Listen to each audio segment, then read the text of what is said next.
Conference will now be recorded. Okay. All right. Buy drinks. Are those the ones all I had to buy? I don't know. I mine's Oh, God. Recording? fine. Yeah, fine. Okay, all right. I've got to call this meeting to order. And clerk will note member present. Looking for approval of the agenda. So moved, Mr. Chairman. Got a motion, a second on the agenda. Any disagreement? Passes 5-0. Flood disaster update. The second. Here we go. Mr. Chair. We completed all of our site inspections that we know of and are required by FEMA for this disaster. So they were very appreciative of this, and it helps us move on to what they call phase 2. On page 1 of your handout, it will slow down this month in obligated projects, not a lot of movement on FEMA's side, but we expect it to pick up next month. We did receive reimbursement from the state for the adult center project in the amount of $221,000, brings our total reimbursements to date $687,000.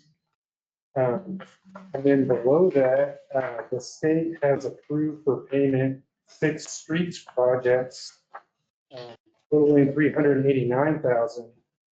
They told us that those payments are about 6 weeks out. We're working with them to see what we can do to speed up that process a bit.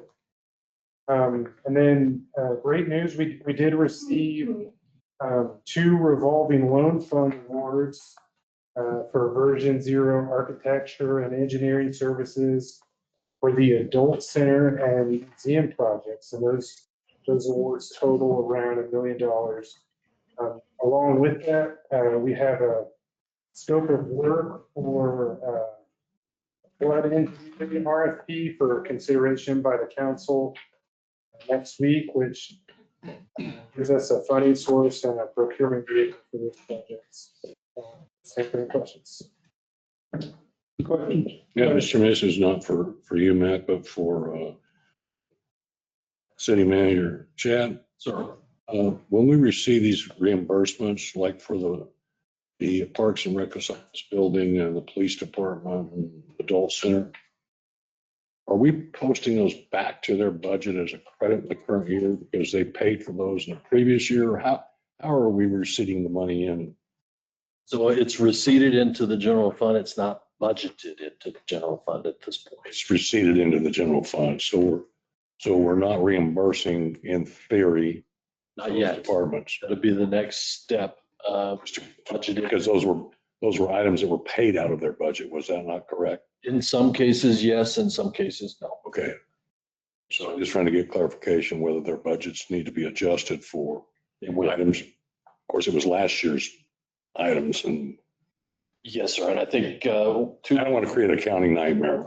you're exactly right. We could either allocate it directly to the department and have them handle the architecture and engineering services, or we could do that centrally with MAC. Yeah, let's leave it there, and then you can come back and ask for budget adjustment. We're going to bring each of these items to council, so you're going to get to see them, bless them before ahead of time. So I think it'd be good to allocate it directly to MAC. Okay, thank you. That answers my question. Thank you, Mr. Chairman. Anybody else? So I've got a question then on this revolving loan. These are the applications for the Senate Bill 3 money, if I recall correctly. Senate Bill 31, yes, sir. Okay. So we've been approved for these. We've been approved for those two. We've submitted 6. We've been approved for 2. Bear in mind that this was the fund that was originally pitched in last year's state legislative session. Started at $150 million. Day before the legislation passed, it got dropped down to $50 million. This is a competitive fund. We're competing with all the other disaster throughout the state. Okay, so I didn't fully understand that. Which ones have been approved? So it's It says, 806-258, an amount of 389,000 for the adult center. And then 806-257, in the amount of 672,000 for the museum. Excuse me. So the big ones are yet to come. Yes, sir. Yeah, and convention and civic center EPM versus convention center and civic center building and repair. Is EPM like engineering and No, that's, emergency protective measures? emergency. So that's, cleaning out the flood muck. Okay, one is for the flood muck and then, Yep. and they're two separate applications. Correct. On the grant funding, but we do have a RFP out for engineering. service. Yeah, well, I was referencing applications. Thank you. Thank you, Chairman. Buddy? Yes, sir. Can you send communication to the state and ask them if they can work on the civic center? To see about the civic center is gonna be one of the things we need to get going to get our community back making money with the civic center. And we've got plenty of hotel space for everybody. We just don't have a place for anybody to meet. Absolutely. So the Civic Center building repair is one of our revolving loan funds applications. We applied for the full repair amount. And we've got a question into the state as to the status. So we'll let you know when we find out. If you give me a copy of it, I'll see what I can do to get it free to. And we just need to get back to business. Yeah. And we haven't been able to get started on it, so we need to. Back in water, check it out. I'll do a request for status, and just slip it in mayor and the council member's box. And I will say this, Mr. Chair, Mayor, with the initial two awards that we received on SB 31 funds did come, the last paragraph of the award essentially said, no publication advertising of this award. So we're speaking about it publicly. That's a little unusual. I've never seen that either. But just so you're aware. Well, we're a public body. I fully understand. Unusual. Just want to make you aware we are competing with the other areas. Okay, so we talked about it, now forget it. I think it'd be nice for you to write an IPRA request to the department. Well, yeah, draft one, I'll sign it. We're communicating it with our governing body authority as we should, but just wanted to make you aware that that language was in the award. And Chairman, Well, the newspaper's not here, so maybe it's skate by. the request was through LGRF or special appropriations or? DFA. Yeah, Department of Finance Administration. Chairman, just one quick question. So there's $50 million. Do we have any idea who else is, I mean, I know Ruidoso and Los, I mean, we have a lot of places, but do we know who's been receiving these funds and who's getting the majority of it? We don't know that. We don't know that. Ruidoso has been granted a lot of funds up front. And I know at one time, I think they had at least $70 million up front. And then the floods up in northern New Mexico have been given up over all kinds of money, well over $100 million. They've had all that up front for their floods up there. So I don't know how much it was supposed to be 150 million for all of us to apply for, but with the 50 million. So how much money have we gotten up front from the state? We didn't get upfront money for that in the same manner that they gave the 100 million and the 70 million. They did not grant us any upfront. And that was supposed to be, we were supposed to get out of that pot out of the 150. It went down to 50. And then at the last minute, they cut it down to 50. And unbeknownst to anybody there. Okay, thanks. Thank you, Mr. Chair. Probably came out of the house, you know. That sounds like a Senate trip to me. You guys last one to see the money bill, so. All right, anything else? Rest. All right, moving on. Counselor Cortez, you've got item number 1. You didn't want. Mr. Chair, water and wastewater 5-year plan. Oh, I'm sorry, I skipped a beat. She was hoping, was- she was hoping that you'd keep going. Yeah. Can I throw something out there, Mr. Chair? So Naomi is here, Naomi Stewart is here to present your 5-year plan for water and wastewater. Andrew Valdez and James McCornack are in Albuquerque today. They are receiving a very prestigious award for wastewater emergency response. You'll be seeing that on the council agenda for recognition. But appreciate Naomi stepping in. Well, she told me she was gonna have to ask for forgiveness after she was done, so I'm just gonna skip her and move on. Sorry, Naomi. All right, Naomi, get after it, girl. The executive summary for the utilities department is responsible for the administration and operation of the city's water production, treatment, distribution, wastewater collection, and treatment, including the regulatory compliance for the mandated EPA and NMED for regulatory agencies. In support of the city's goals of being the safest and cleanest city in America, practicing responsible city government, and building a well-planned community, the department provides response to customer calls for service, repairs to the water and wastewater system, long-range planning, capital improvement, plan development and construction, rehabilitation and renewal of the infrastructure, water production operations, wastewater treatment, environmental compliance through water quality sampling, wastewater pretreatment management, quality management, and a host of other services and programs. The city's water and wastewater utilities are financed and operated in a manner similar to private business enterprises where costs are providing for the services to the public. They are financed primarily through user fees. Funding is primarily managed through enterprise fund.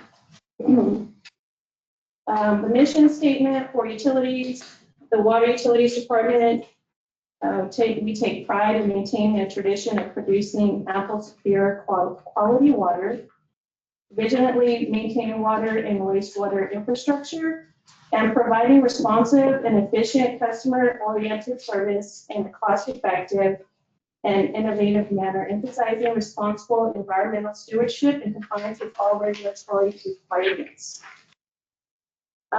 Central control is the water production. They're responsible for producing and supplying the quality water, and they need to make sure that they are within the guidelines of the federal and state standards, quality standards.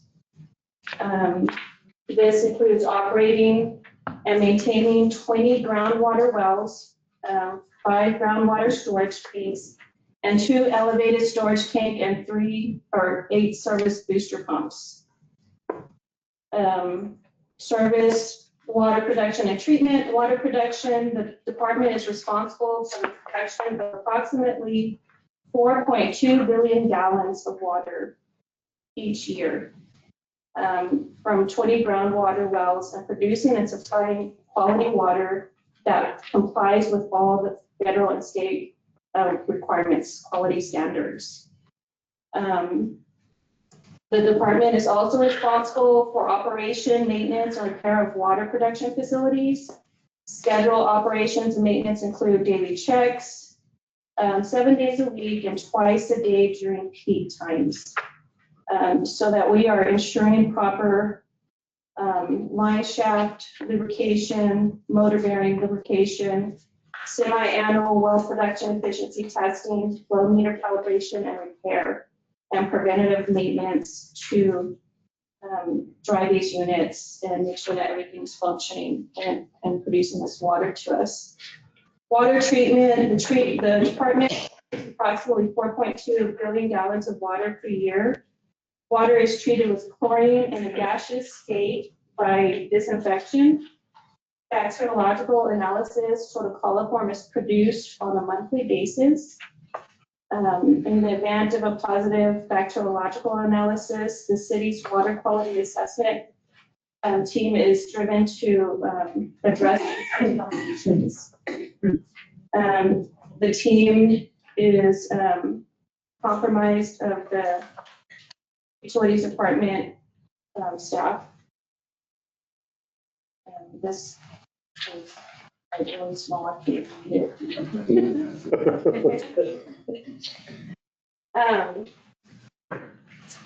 Scheduled maintenance to include daily operations, check and reporting, testing daily for proper chlorine residual, checking and adjusting the feed valves to make sure that we're giving proper chlorine that will disinfect the water before we distribute it out to the public.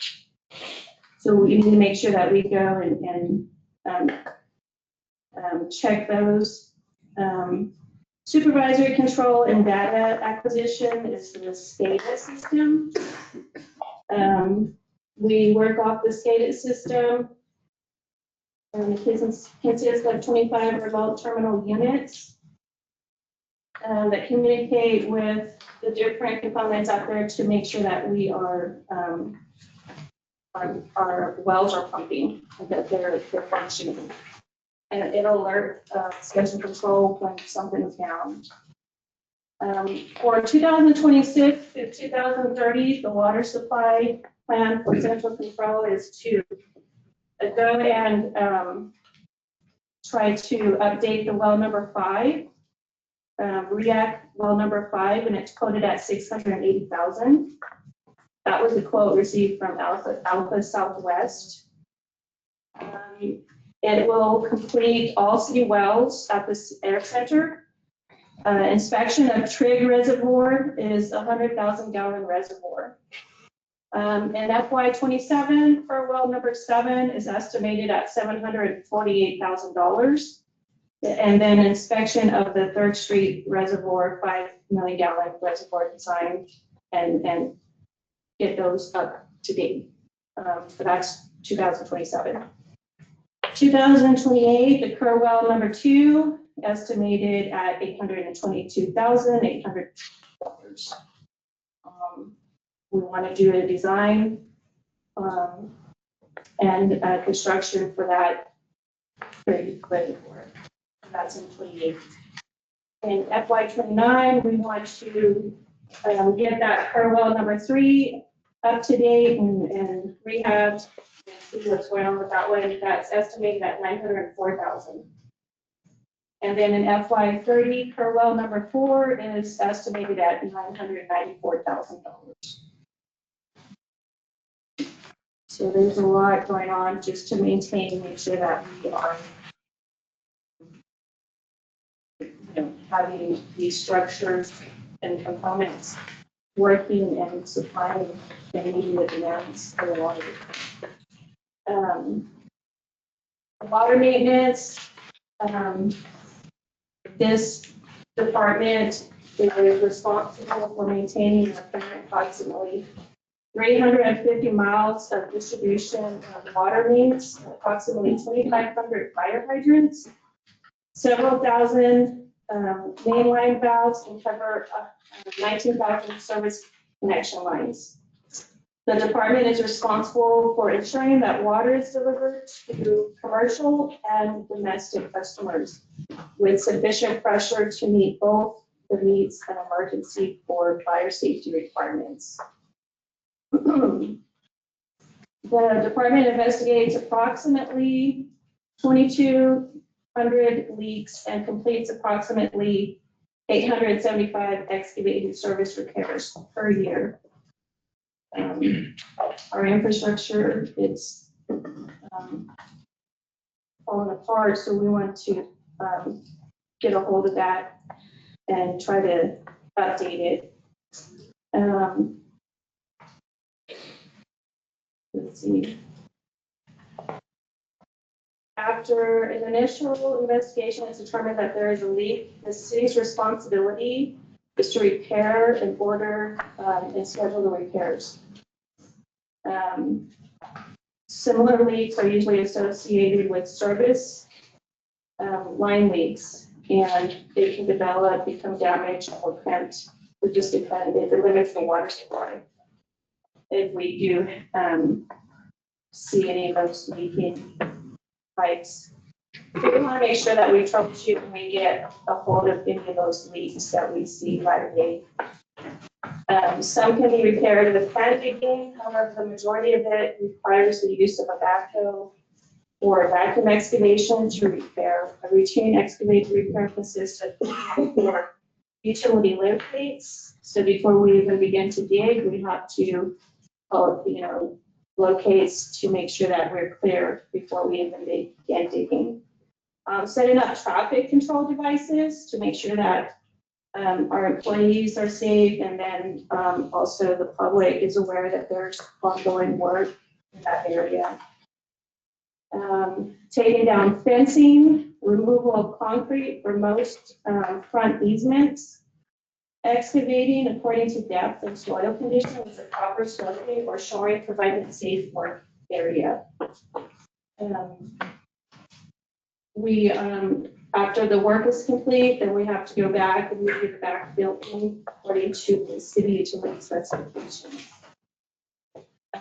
Washing down the area with a hydro unit. If concrete removal is required, that area is secured with safety fencing or barricades. City water distribution system, it was installed between 1940 and 1980. During this period, approximately 270 miles of pipe, 87.74% of the overall length of the system was installed. And it's likely that the older pipelines in the system are reaching the end of their useful service time and may be in need of replacement.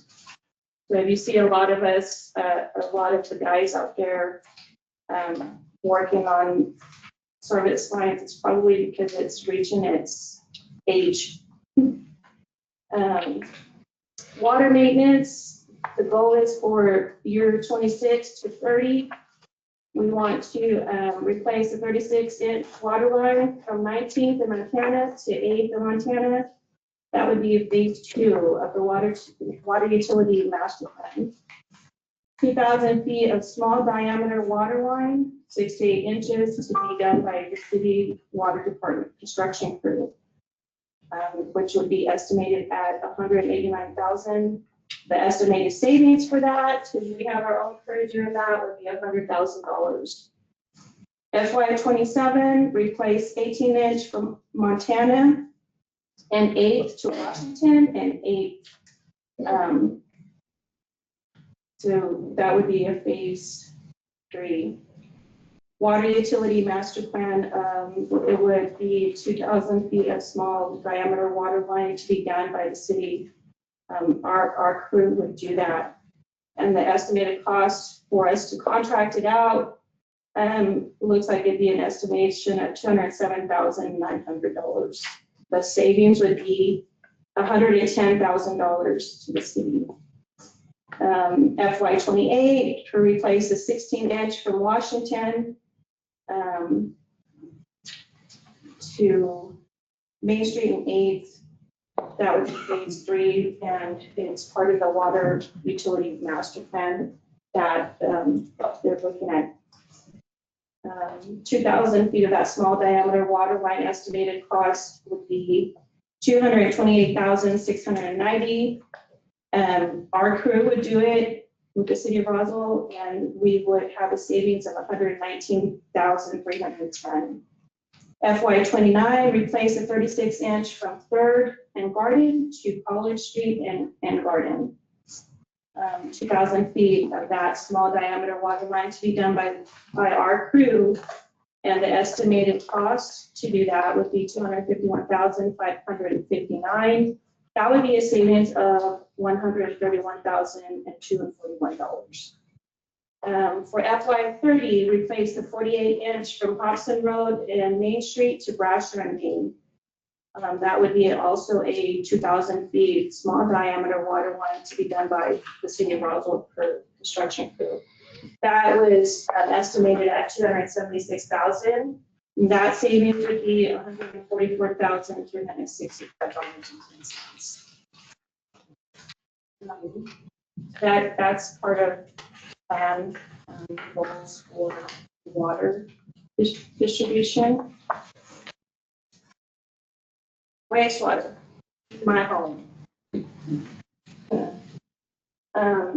The city treats approximately 1.3 billion gallons of wastewater per year for the residential, commercial, and industrial customers for the city's wastewater treatment facilities. This department oversees the annual expenditures, approves repairs, ensures contract compliance with the treatment plant, and writes and completes EPA and PDES permit and MET. Surface and groundwater permit renewals.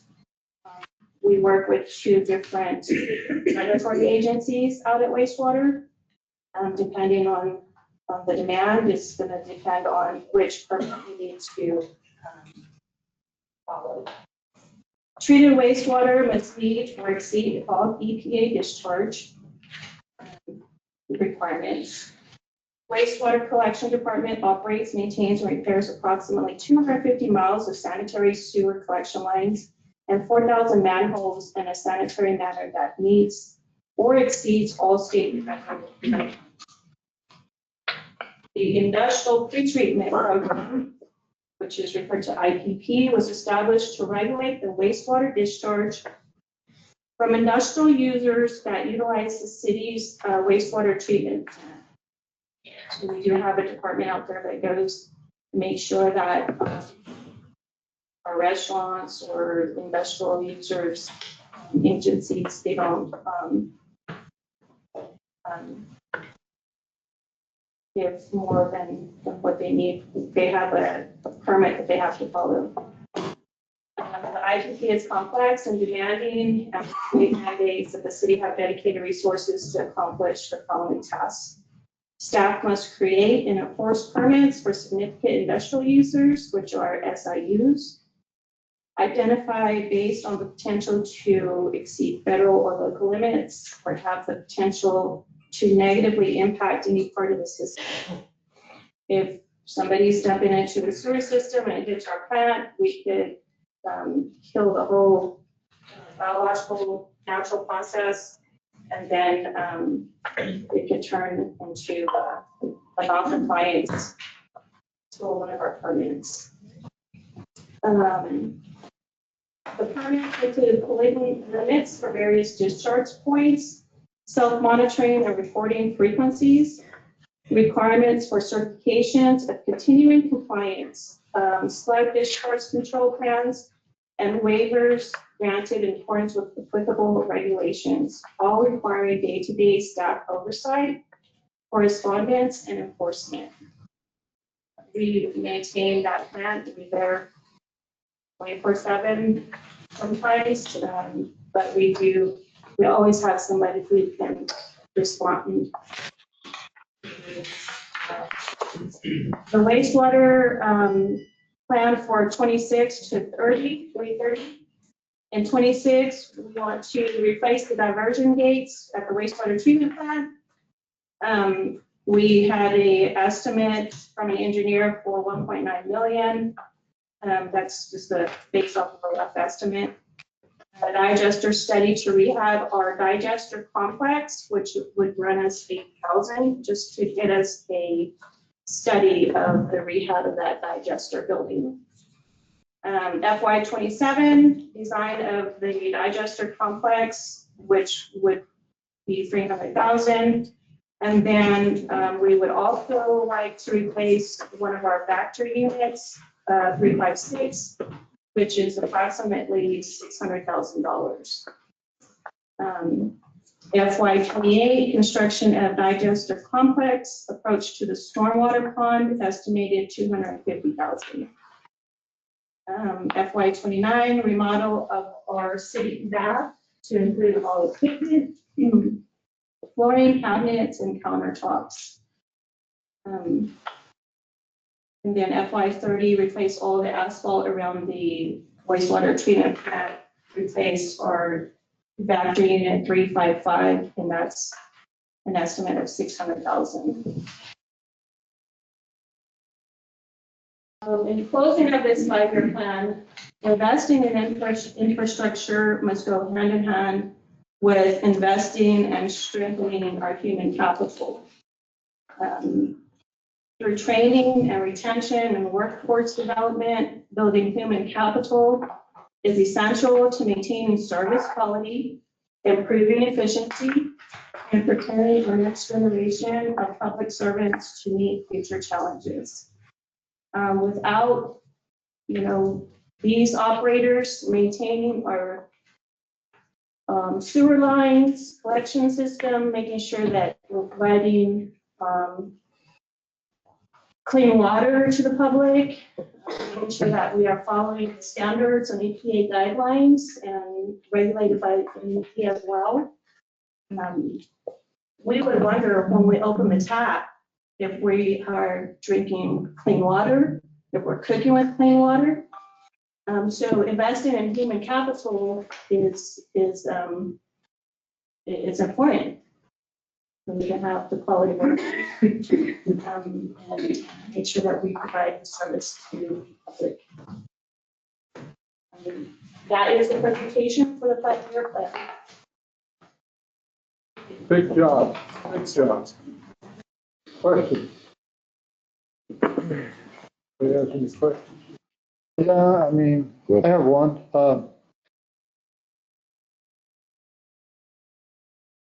I'm looking at the 5-year plan on replacement of pipe, it averages about 2,000 feet a year. And in 5 years, that comes up to about 10,000 feet, which is less than 2 miles. And, as a city, we need to recognize we got 270 miles of failing pipes in the city. And I think that's something we need to look at in the long-term funding because, and you see how many times they go out and dig holes and repair pipes. And I mean, it seems like we spend more money on crews to fix water repairs. And it's time to look at the infrastructure in a more serious manner. And it's just startling that, we have 350 miles, 270 of it's failing. It's time to say 911 almost, but, and I know that's probably what all your budget allows. Looking at more DFA grants, which they're available in this 80-20 matches, I think should be something very attractive to us and should be, it should be out in front of us, I hope soon. So,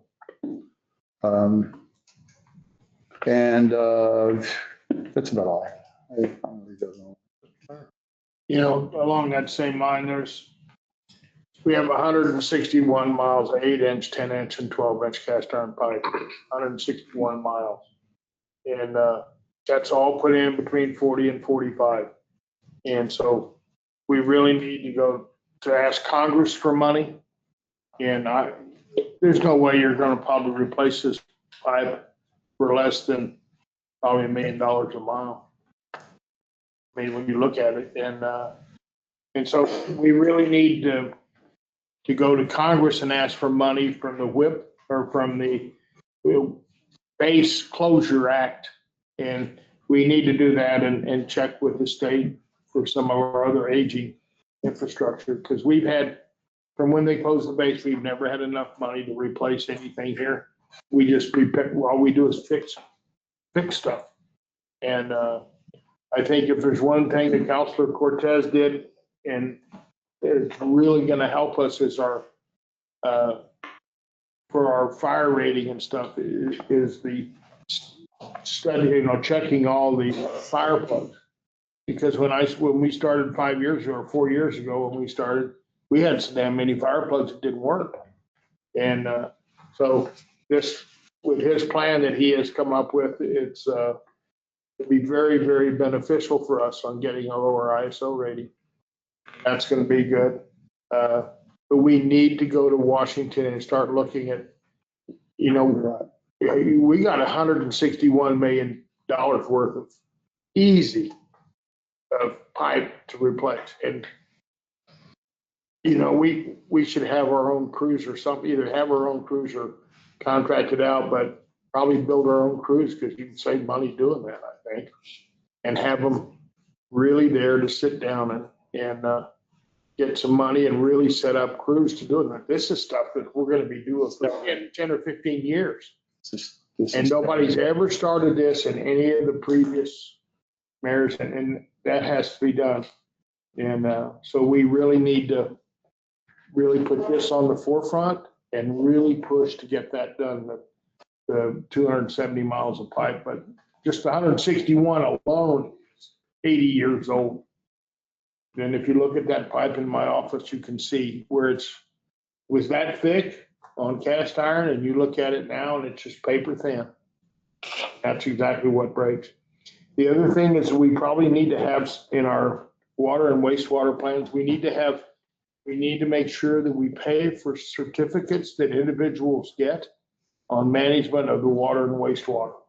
Because as soon as we get those certificates, you have to have them to run your plant. And so we need to give compensation to the individuals that get those water and wastewater certifications to encourage people to get them. So we're not begging and looking for one that we have to, you know, jump through the hoop to get somebody to be a certified operator. So those are two things that I think are very, very important to do. But we really need to have our own crews set up and trained to fix these water lines, these bigger water lines. And that's going to be tough, but it's got to get done. And so we need to get some, from the legislature, get some money to start looking for bigger and better equipment and find out ways to do everything we can, because you're going to be going right through town changing people's water lines as you go while people still live in the house. So it's going to be a lot of work. And Chairman, there are grants available. There are 2080, but you know, you asked for 10 million, you got to come up with 2. So some point in time, we at least got to look at that. Mr. Chair. So I've got some relatively good news. Today, we're entering the second phase of the $10 million ask through the Water Trust Board Fund for those monies. Part of the requirements, and I think it's a great requirement to have, is to have specialized training in order to receive those funds. So Mr. Valdez and his team will be participating in those trainings along. We are in phase 2. It's $10 million ask, which will be one-time replacement. To Mayor's point, he asked us to go out and look for funds, and that's when we applied for those funds. I think if we get on an annual cycle with Water Trust Board for $10 million a year, extrapolate that over 10 years, you're making substantial progress. Sure.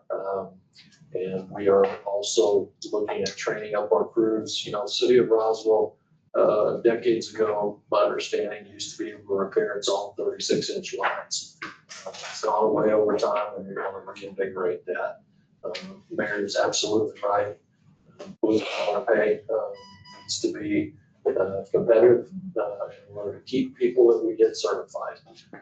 It's certainly one thing we pay for certifications, but the minute they get those certifications, they're out the door to the next highest bidder. So I think those are some things to look at. Oh, yeah. And what do they call it? Succession planning? I mean, we need to have that as well. Succession planning. I mean, that's paramount in this industry right here. You get caught with your pants down real quick. So I think we're putting some things together, and hopefully we'll bring you some good news on the $10 million that we've asked for. Hopefully that's only in wastewater. Yeah. May I add something? The certifications, I don't know if anyone is aware how important and critical those are for this career field. You have to have a certified operator to be able to run a pH. You have to be a certified operator to be out there running the plant. I have encouraged my guys at the wastewater to, you know, hey, just try, just go get your level that's required for your position. And if you want to go and get above and beyond what's required, that's great. But it's not just in Roswell, it's the whole state of New Mexico that has a shortage of certified operators. And I think that most of my guys out there, and females, they're all on board and they're participating. And I think a lot of the concern and complaints that they've had in the past was they don't get compensated for it. And, you know, that's kind of, it's kind of like, well, you know, you are working for the city of Roswell. But, you know, I feel like I've kind of at least got them to be on board and be actively seeking.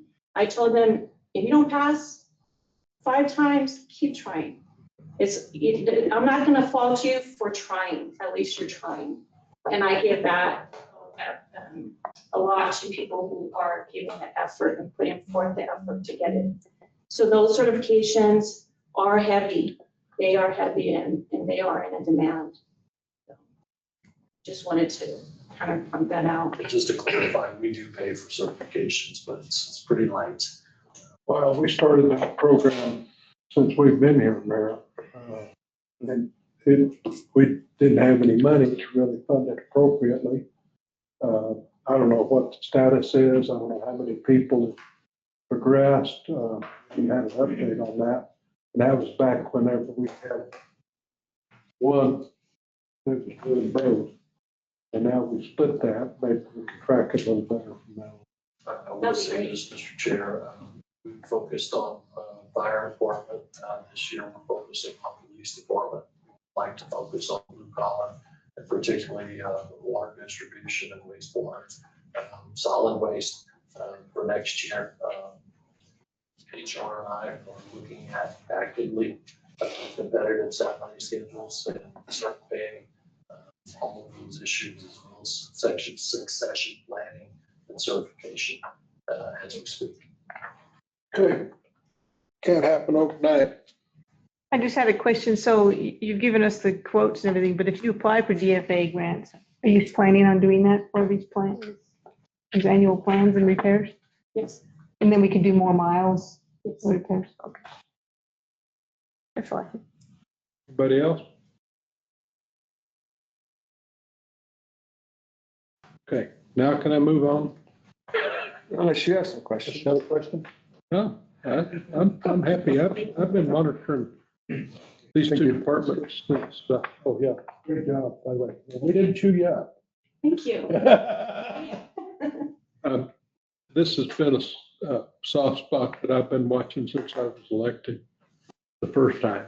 And we're finally seeing some fruit from the trees we planted, I think, and need to revisit it and see what we need to do to strengthen the whole process. And I think we're going to do it.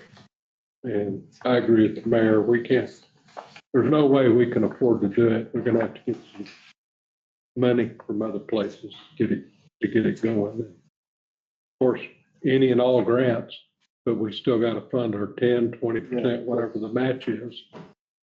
But if they're budgeting 600,000 and we can get a grant at 80%, that'll cover. Lots of stuff. But then whenever you get into grants, you get into very specific items. And we've got, as you see, a whole list of things that need to be adjusted. So you get a grant to replace water line, and we take that, our 20% match to do water lines. And what else do you cripple in the rest of the system? And that's part of the juggling act that we're going to have to follow. Okay, Councilor Cortez, you ready? Thanks, so. Ready for nine. Adoption of resolution 25XX, creating the. Thank you, Mr. Chair. Hi, everybody. I suspect there's some members of the public here on this matter. I noticed public participation is at the very end of the agenda, so I'd like some consideration if they're here for this specific item, that maybe they could jump the line. I don't know if that'd be appropriate, but I don't think they need to sit till the end. So this resolution that we drafted up is to create a recovery task force, listening to the constituents, listening to people in the public.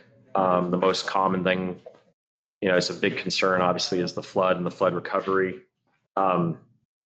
I wanted to bring up, the first thing I wanted to bring up was actually this list. Can you bring up this list? Do you have that on there? We do not have. Okay, well, I'll just walk you guys through this real quick. I don't know if you guys have received this, but those of you who haven't, I'll just walk you kind of through it. Kind of similar to the water line issue and the infrastructure issue, you're looking at long time periods, which sometimes the cycle of government isn't well adapted to manage. Flood recovery and natural disaster recovery that we've been told and testified to can take 10 to 15 years, much like repairing all our water lines. In 2024, October 2024, when the flood occurred, there were 10 city councilors and obviously one mayor. It's less than a year later, it's 2025. Now you have 11 city councilors, right? These are unique city councilors. That would be me. And then starting in 2026, you're going to have 12 as Kurt Gass was elected to take that seat with the same mayor. So really a scant 1 year, 2 months off of the disaster, you now have 12 city councilors, unique city councilors, and you have one mayor. Since we can change city councilors every 2 years and up to 5 of them, theoretically, if you follow it through every 2 years and every 4 years being a mayor, and by the time we get to 2039, which would be a 15-year recovery, there could be 42 unique city councilors and 4 unique mayors in 15 years. So what you see is there's a lot of turnover in elected officials, and as you move far away from events that are important, similar to infrastructure, I would say, it's hard to hold your attention. It's very hard to hold our attention over a 10 to 15 year project span. Because as we move away and we drift away from what happened, we tend to forget, or we find that there's other things that we need to press onto. And so, and of course now, and I appreciate Mac Rogers' comments to me the other day on, in the old days that you might be a city employee like a Mac or a city engineer, and you might work there your entire life. You might work there for 20, 30 years. And what we know now is people change jobs more frequently. So staff may have held some institutional knowledge in these entities, but the fact is people change over jobs a lot now too. So we have a crisis of, we can lose our attention. And flood and natural disaster recovery is a complex process that takes 10 to 15 years. So I looked at that and I thought about it a lot and read some documentation on it and decided that, we needed to look at creating a separate task force that could bridge that gap across the city council and also kind of, take the heat off of, depoliticize. A lot of things are political these years, and natural disaster recovery shouldn't be, but it can be, like most things. So what I came up with this resolution, and what we have here is, what I have here is the recommended natural disaster recovery framework from FEMA. And this is an interesting document, and one of the most, it's probably hard to see, but that little cycle right there is a really critical diagram. I don't know if you can zoom in on that right there, just that little square.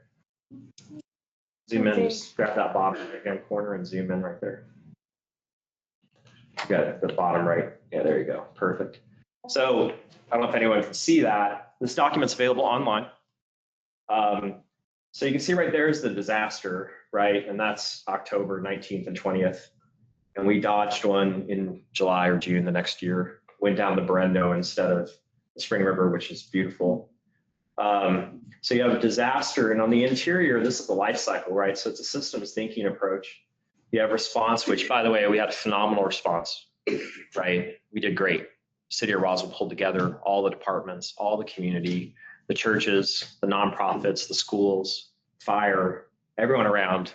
And I think generally I would say that we're really good at response, right? because response, you feel it right there in that moment and go for it.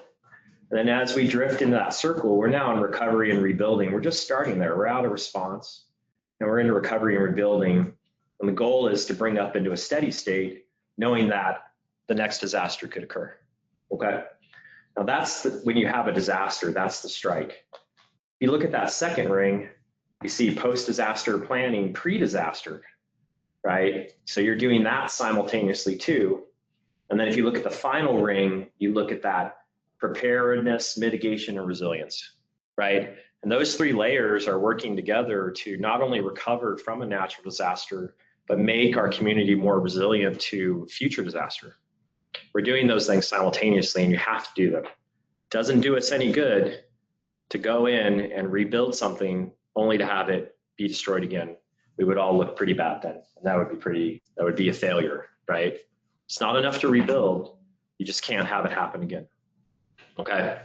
So this is the framework of recovery. There's a national preparedness goal, and I've integrated this into the resolution that we are trying to prevent, protect, mitigate, respond, and recover. We have to do all those things simultaneously. If you go to the next slide, this is another more linear look at it. I like this diagram: preparedness, ongoing, disaster, response, weeks, months, years, post-disaster. So they've kind of broken that diagram out into a more, I think, kind of more digestible, linear look, but it really truly is a circle. Okay. So I think that I like this document because if we're going to have a task force, we need some sort of, we don't have to rewrite the rule book on this. It's a guidebook. This is tried and tested. I'm sure millions and millions of taxpayer dollars have been spent developing this document. And so I like this idea for the task force because it gives us a structure to work under. You can form a lot of task force that don't have any structure and they're not really that effective. And we got to be careful about that in this process. If you could skip ahead to, let's go to, yeah, so this is the next thing. And this is a good diagram. And I think this is critical and don't probably talk about it enough, and something I've learned as a city councilor under the guidance of the more experienced city councilors and the mayor and the city manager, that, we have to be careful about that as local government, we can only do certain things. And I think oftentimes I encounter issues in the city working with constituents that there is nothing that the city can actually do, right? And in my line of work, which is working complex projects for a living, solving problems, one thing we have to be really careful about is scope. We talk about that a lot. Scope of work, scope of control. What can we control? What can we not control? And we have to be careful about that. So when we're looking at this disaster or this flood recovery task force, we need to think about that this document, you guys go look this up. This covers all sorts of entities, not only state government, state, local, nonprofits, philanthropic, federal, different federal agencies, all the different roles and responsibilities those entities have, which, by the way, we could expect that maybe we're not going to get those responses out of some of those other entities, right? This is sort of idealized, and that might not be true in our current situations. So, but what can we control as a local government? But at the core of what we're trying to do is community driven, right? This is a community driven approach. Local government is one of the rings that intersects, and the mayor, and I know Councilor Entema spent a lot of time with the state working on bills, and I mean, that's part of it, right? So it's a big part of the process. But if you scroll down, if you look at the next things, it talks about the role of local government. If you scroll down just a little bit, and this page and the next page in the document are really where the task force, I think, needs to focus on, is what the local entity, and I don't think I got the right page, but you can see develop, adopt, and maintain pre-disaster recovery and resilience assessments and plans, engage, communicate with community approach, neighboring jurisdictions, right? We would obviously, a lot of our flooding came from Chaves County, right? So the city of Roswell we don't have control over the start of our drainage features that ripped water down the Spring River. right? We don't have control over that area, but that affects us. So we have to address that. And we have to work together with those people.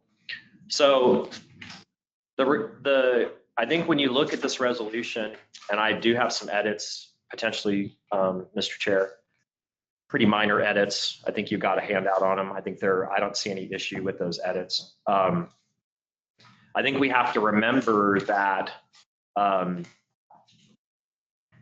there's a limit to what the local government can do. But we need to try to do that part well. So post-disaster, establish communication structure, sharing information, conduct outreach, listening sessions, community needs, set resilient recovery priorities and outcomes, those kinds of things. What can we do as a group, as a local government, inside of our control? And can we make those recommendations to the city council to help give them extra eyes on this problem from people in our community to help guide choices, similar to how Naomi's guiding the city council on wastewater and water treatment. I envision this task force to endure and help provide good information from the community backwards and forwards and help set priorities and accomplish these goals. Will it succeed? I mean, maybe. It could also fail miserably. It's going to depend a lot on the people that join the task force and how effectively they can organize themselves around this guide work. We envision 5 people. I think groups of more than 5 are actually pretty challenging to make effective decisions. 5's pretty solid. Good coordination. I think the city council, the Councilor Entema's helped draft a good resolution that will help us or participated there. I mean, this is serious work, and I would challenge anyone that wanted to join this task force to think long-term and look at this document. This is serious work. And if you're not, I don't think if people aren't willing to play by this rule book, this guidebook, participate in a serious matter, probably not for you, right? It's tough work. It's challenging work. We set the task force up built into the resolution to have community engagement and interfacing with other government agencies. It might not be appropriate for everyone that needs part of this to be part of the task force, but it's set up to have that communication. Task force would do things like we need to engage these people, bring them in, meet with them, discuss their needs. That's part of the plan. Engagement. I'm not sure it's going to work, but I think it'll help. I think it's a supportive structure. I think it's worth doing, and that's why I brought that resolution to you guys. So that's it. Stand for any questions. Resolution now. So You want to do yeah. I mean, the resolution as written was good. I like the edit to lines 9, 10, and 11 that Councilor. Hold on, everybody get their blue copy. Got this one. It's a blue line copy. He just cleaned up our language on 9 through 11. Does anyone want one? There you go. He cleaned up our language on 9 through 11 to make that more correct, more precise. Appreciate that. You can see 2A, 2B, 2C. 2A sets forth that we are going to try to do it consistent with this national disaster recovery framework or other practices that come across. The ultimate goal is to hit that preparedness goal that will be not only repairing and rebuilding, but making ourselves more resilient to at least flood. You know, if it helps us, that's our current thing we're dealing with. We want to stay focused on flood. And then item C, which drifts over into the next page, is communicate with community and other governmental agencies. The change on 6, page 2, item 6 is just a cleanup. Thank you. And then there's a little bit of tightening up of item 4, lines 11 through 16, in coordination with staff, city manager or his designees involved, that this task force should have access to municipal records to help make their decisions and provide information. And the rest of the resolution stands as written, subject to any of the chairs or committees' edits or comments. I don't know if there's any questions about the composition of the task force or the cycle. I tied the cycle to the current 4-year term. And that's what I got. I don't know if we should make it longer or shorter. I think that should be the minimum length. Obviously, task force people are going to come and go, just like city councilors. So that's kind of where it's at. I don't know, Mr. Chair, maybe your committee members. We'll take questions from committee. Councilman Smith. thing, Mr. Chair. I think it's an excellent idea. That community engagement, you're asking for experts to be involved. And it needs to carry on. I would ask that, I don't see where there is a reporting requirement time council. I don't see that in this ordinance that there, I would like to amend, if it's not in here, that they report to the council at the next city council meeting after they have met. Okay. So would that be The under, council needs to be informed of what their activities are, that they need to give a full report. Well, the task force should keep minutes and she'll present those minutes for review. And they can add it at the end. Yeah, during its next meeting, but they need to report their findings or updates? applications or anything to this council after they have met at So- the next city council meeting. Counselor Hildebrand, the task force shall keep minutes of the meeting and shall present these minutes for review and approval by task force during its next regular meeting They should and provide an update at the next regular city council meeting to the governing body. to the governing body. So how would you draft that? I think there is a part that already says they report to the governing body. Yeah, I think he's trying to establish a routine, a rhythm of reporting. Right. So I'd just use the same language and say quarterly. Because They meet more frequently. They're asking them to meet quarterly, but they could meet more frequently. Yeah, I would anticipate in the starting phase of the task force, you would see more frequent meetings working with gentlemen like Mac Rogers to get up to speed on the current situation. And then you would probably drift into quarterly because there might be periods of time where there's very limited to do. But quarterly is I the believe a report should be generated and given to the council so the council knows what the activity is going on, totally agree. no matter how. Mr. Chair, Counselor, I think the thing is, they might meet 2 or 3 times before they actually have anything worth presenting to you. But that they still should report to the council, Yes. whatever they have. At least quarter. I want them to report to the council that lives on beyond all of us. Anytime that they have a meeting, that they've got recorded minutes, that they need to come back and report to the council their activities. Somewhere in here, how would you write that? I don't know what the big rub about that is. Well, I'm feeling a rub coming down from the end down there. Well, hold on. So the first couple of meetings, I would suspect going to be organizational, figuring out which way to go. Do you want to report on that? I think they should report so that we know exactly, so that the public is totally aware of the activity. Transparency. I'm not saying they got anything to hide. Report To the OMA, but. And in my mind, If they've got nothing to report, if they met, that's fine. You come to the council and say, we've got nothing to report. There's our minutes. That's fair enough. that's fine.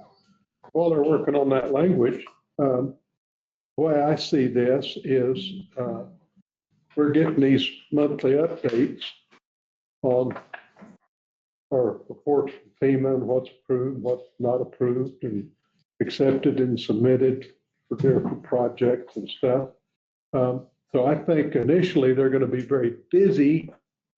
And then whenever we really get into the construction phase, maybe not so busy. I think initially there's going to be a big push to try to gather all these pieces up and figure out, try to get around the tree, so to speak. And then when we start in the construction phase, I think that it might be where they fall back to a quarterly meeting. I don't think initially they're going to get by on quarterly. But that's for them to decide. I just tell them, the Trees White says at least quarterly. And so what's your language that you have?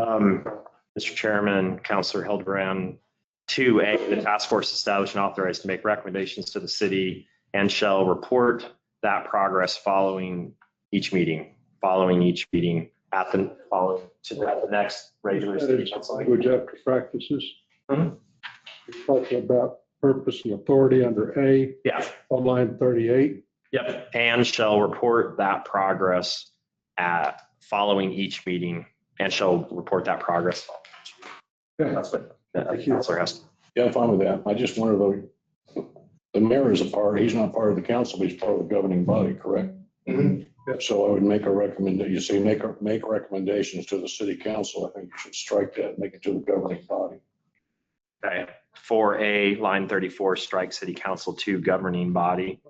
Hold on, let's hold up, because we're amending something and that's already been amended. So my question to you, Mr. Sponsor, is the resolution that's in our book, you're withdrawing it and you're bringing forth this amended copy. Yeah, amended copy. Okay. And now we're further amending. Any objection from you about this amendment? I have no objections. Okay.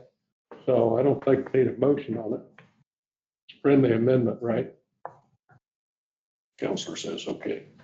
Yeah. Yes, ma'am. Do I address the group? Well, Let's get this done. huh? Let's get this done. We don't even have a motion on the floor right now. So, anybody else got any questions? You got a question? Well, not really a question, but first I want to say, Chris, thank you for bringing this to the table. This is something that we should be doing. Second thing is that I agree with Ed that there needs to be some reporting process, but we have to remember that this is going to be a voluntary task force. And so we can't make it too pressurized, would be something where there's so much of a pressure on this voluntary task force. Because hopefully they're going to bring some great ideas to us and some great stuff. So I just think that the reporting, as you said, Mayor, obviously he's the flood commissioner for Chaves County and stuff. But I think that we need to put it together. We need to get the right volunteers, but we can't put too much strain on them as they're putting this together. So that's just my thoughts on it. But Chris, thank you for bringing this to the table and bringing it to the council, because I think it's important because, you know, preventive, preparedness, and recovery are all key elements to what we're facing right now for the last 14, 16 months. Well, 13 months, excuse me. Mr. Mayor? Yeah, when you look at this, this works for Roswell where our jurisdiction is, and we have to look at this. This process has to be much bigger than just Roswell. And because when you look about one of the things on this task force right now, where we are right now, Roswell is extremely vulnerable to another storm, extremely vulnerable, because if you look at the damage that's just been done to the riprap and down the Hondo and the Spring River, you look at that damage and that has to be fixed so fast, really, to protect our city. But you still have to look, the Flood Commission has no other authority than keeping the channels clear and trying to move water. And out of the $70 million worth of work that was lost by washing away and, or damaged to the channels that they have outside, none of that was covered in any recovery money. None. Because it's not on the property there. The county doesn't own the property. The state doesn't own it. Individuals own it. And they allow us to manage the water that goes across it so they can use their property. No one gets reimbursed for that $70 million. So we're going to be really starting over. And the only thing, the Flood Commission there is to keep the channels clear, keep the ice boxes and the couches and the trees and everything else out of the channel. That's their whole function. And so when you look at that stuff, that when you look at that, it's not really a flood commission. It merely stops it. And, so we need, that's some things people, The phone, Tim. well, turn the damn thing off. That's All right, so anyway, so that's where we are and, but we need a task force to figure it out. I mean, we've got to, right away, we need a task force to prioritize what we do. Stop. We have a task force that we have to, that we need to prioritize the channels, fixing the channels and getting everything else going. The next thing is we are so vulnerable to the 10,000 cubic feet of water that comes between Rocky Arroyo and the base. And there has to be a way to do that. FEMA has said in January, they were supposed to put this thing together where they start ways to alleviate flooding. But we haven't had FEMA do much of anything other than get our stuff together and then everybody's on, on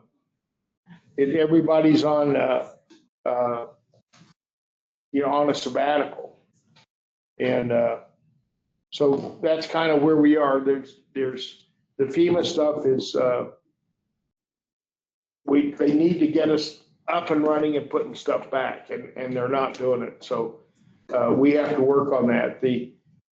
But the flood task force, we have got to have a way to get the water, the 10,000 cubic feet that will not go down an 1,100 cubic feet per second channel. The Hondo River will not go down that. And so it's got to come around and go somewhere else back to the river. You can't necessarily go down through the Fleece River because you turn all the flood water into Hagerman. And Zuby Draw, you turn it into Dexter. So we've got to get away to the Pecos River. And that's going to take probably $70 or $80 million to get that done according to Dick. So that's some things we've got to fix our channels. We need to prioritize what we fix now as soon as possible so we don't lose more things. If we happen to have another storm, if climate changing is really here, we might have already changed. Because this flood was really bad. We need to get, I agree with this 5 or 10 people. If you guys have suggestions, get them to me because we're going to have to work with the county as well on this. So this is something that they're going to have to help us to get through to. And, but we have to get the infrastructure that holds the existing water now, what we get, so we don't have another huge disaster relatively quick. Because it won't take much to take out with all that gone, take out the Brimham Stadium. I mean. So I want to thank you for doing this because I know I've been talking to my constituents and the people in the city and we don't have a plan. And every time I ask for a plan, I've been told we don't have the money yet, but we need to come up with a plan. So when we get the money, we're able to start repairs. So, and I didn't even consider the regime change, how much that would affect any plans. So I think this is a great idea and I love it. I think it's going to be effective, I hope. Yes, ma'am. Give you 2 minutes. Okay, yes. Thank you very much. I'm Lori Roof, and I am an advocate for the arts and culture community here in Roswell. And I was a member of the group that addressed City Council last week, or a couple of weeks ago. And I want to thank Councilor Cortez for coming out with this great task force idea. We really appreciate it. And I just wanted to say that I had a couple of recommendations. I think everything that you've crafted in the resolution is superb, but I would recommend that you expand the task force beyond 5. I know you don't want to, but I think, maybe 11 people would be perfect. That's an odd number. And that they would complement your, the group public safety, construction, architecture, engineering, and hydrology. And they could add people, another, say, 6 people that would include civic planning, museum planning, economic development, tourism, strategic placemaking, and green energy. I think those are all very important aspects to consider when you're rebuilding major infrastructure. Among the priorities to be addressed in recovery, I would urge you to be cognizant of the Roswell Museum's highly specialized nature. Of course, I was the director for many years. It's near and dear to my heart. We cannot ignore its unique requirements as a caretaker of our cultural treasury. I'm going to make sure that any task force proceedings and subsequent rebuild will involve museum professionals, cultural planners, and exhibit designers, among others. And also a written resolution, written into the resolution. It would be great if you could add a specific obligation to solicit, include, and utilize input from the community and experts at large. Thank you very much. Thank you. Okay, what's your all's desire? Mr. Chairman, I move that we approve this resolution as amended and send it to full council for approval. Second. Got a motion, a second. Any further discussion? I have a question. If we were to later decide that 5 members isn't enough, we can just change the resolution. Well, Not now, I'm just saying. no. Counselor, you can change this anytime you want to. If you get enough votes. It's just that simple. I'm just wondering, it would, You can make an amendment at the city council if you want to. if you would agree, we could say 5 to 10 members 7. or 7. You need an odd Yeah. number when they're Well, voting. wait a minute. Let me tell you, Task if force you should not start vote on putting it. all the different attributes together and make them all part of the committee's gonna book the size of this room today. Yeah. And so No, you've got to select 5 really good people. And I'm sure the mayor's gonna get lots of people that's gonna bring different things. And then all these different organizations Income. can come in and talk to the task force. And he's gonna have trouble too finding someone that won't benefit. So. I don't think so. I think there's people in this community that are retired that are willing to step up to help with this. You know who's going to be the main person on this task force, don't you? That guy sitting right there. That's sitting right there. He just thinks he's leaving council, but he's not leaving the city. Yeah, so. Okay, that's, I don't have Mr. anything. Chair, Sure. Is there, I mean, I would say to you guys, I'm not trying to be elusive or in any way, but I would say that by tying, and this was by intent, by tying the resolution to this framework, I would encourage you to read the state, local, tribal, nation, and territorial roles and responsibilities. A lot of what you're asking for is integrated into this document. The advice I've received from more like Councilor Corn, who did assist me some with this, is that you want your resolution to be pretty broad because, right, it can flex. The task force has the power. And because we're tied specifically to this guidance document, a lot of what you guys are talking about is in this document, right? Establish communication structures, share information internally and externally, maintain communications with business and industry partners and operations, conduct outreach and listening sessions to understand community needs, being mindful of suffering, means of access and representation. I didn't, draft this resolution to volunteer myself for any work. My wife's not, she see the bill she has for the mayor already drafted for my year here, but it is inherent into this document what you're asking for. We do struggle if we get a committee that's too large. We do struggle. Those committee members will change and enter. It would not be, in my mind, it would not be there. The community, what I've learned in the city in the last year is that there are a lot of very active community groups.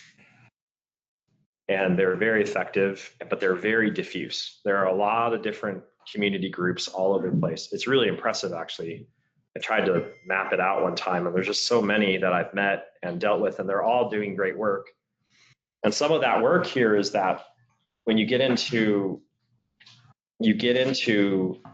there are non-governmental resources in this document, long-term recovery groups, non-governmental organizations. Those are the roles for those organizations.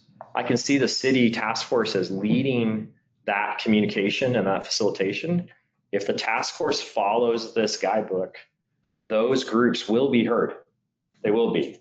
And if I were on the task force, I'll guarantee you they will be heard. But that's why I'm tying it to this guidebook.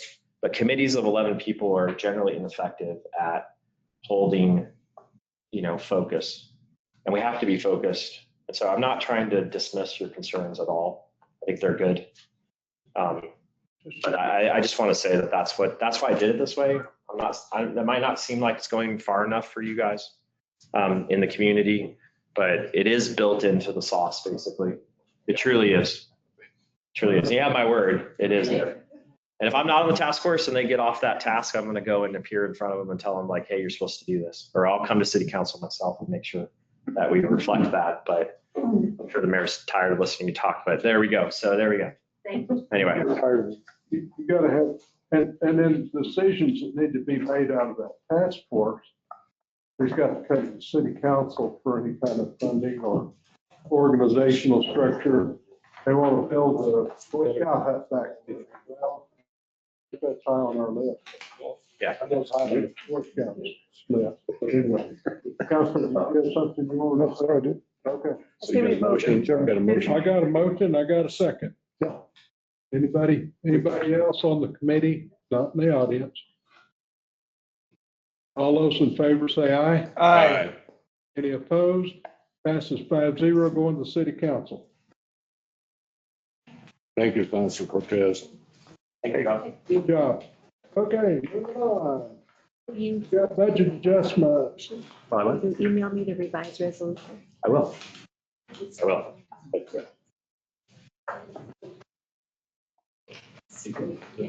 Yeah, Yeah, I didn't. yeah. Talk about. Fire. First, hey, chief, you're on your feet, buddy. Mr. Chair, committee members, Mr. Mayor, our Office Fire Department is looking for approval of a budget adjustment for an award from the New Mexico Board of Finance Emergency Operating Fund Grant in the amount of $970,000. Also an authorization of a purchase order to 411 Equipment LLC in the amount of $955.12 for the purchase of 2 mini rescue pumpers, fully NFPA compliant with equipment, Amicus rescue tools included. On the consent agenda, procurement will be made under the CES contract number 2024-24-C115-ALL. I stand for questions at this time. No,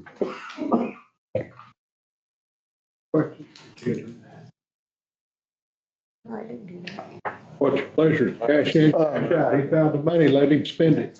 Chairman, I'd like to make a motion for the approval of the budget adjustment for the award of the New Mexico Board of Finance Emergency Operating Fund Grant in the amount of $970,000 and authorization of a purchase order to 411 Equipment LLC in the amount of $960,000 and $55.12 for the purchase of 2 mini rescue Pumpers. Yes, I know. Oh, we didn't amend it, so boomers with NFPA compliant equipment and Amicus rescue tools to be included in the consent agenda. Second. Got a motion second. Yes, sir. Would you thank Senator Sanchez and Stone? Thank you. Yes, sir. For me? I did, not for you, but for me. Send him a thank you note. Thank you. So start checking on it to see if we did it. They were very happy to help in your name. We got a motion and a second. Any opposition? Hearing none, passes 5-0. Okay, budget adjustment, $123,270 software. This is one of you guys. Hello, chief. Welcome. Chair, fellow councilors. The police department back in April entered a joint venture with the fire department where we purchased 2 Paladin drones to put one on the South Fire Station to supplement the one we have on the police department to be for proactive response. The council at the time voted for approval for $123,270 to be funded out of the public safety grant. monies. And as the fiscal year went on, we went over the fiscal year, finally got the drones, and purchased them using PD. We had to pay at the time, purchased it using PD equipment, So, non-capital equipment. So we're asking for the money to be budget adjusted. so my question is, you mentioned grant fund? Not grant fund, it was the public safety fund, I believe is what they talked about back in April. We didn't approve it out of there. We didn't approve it out of there, I don't believe.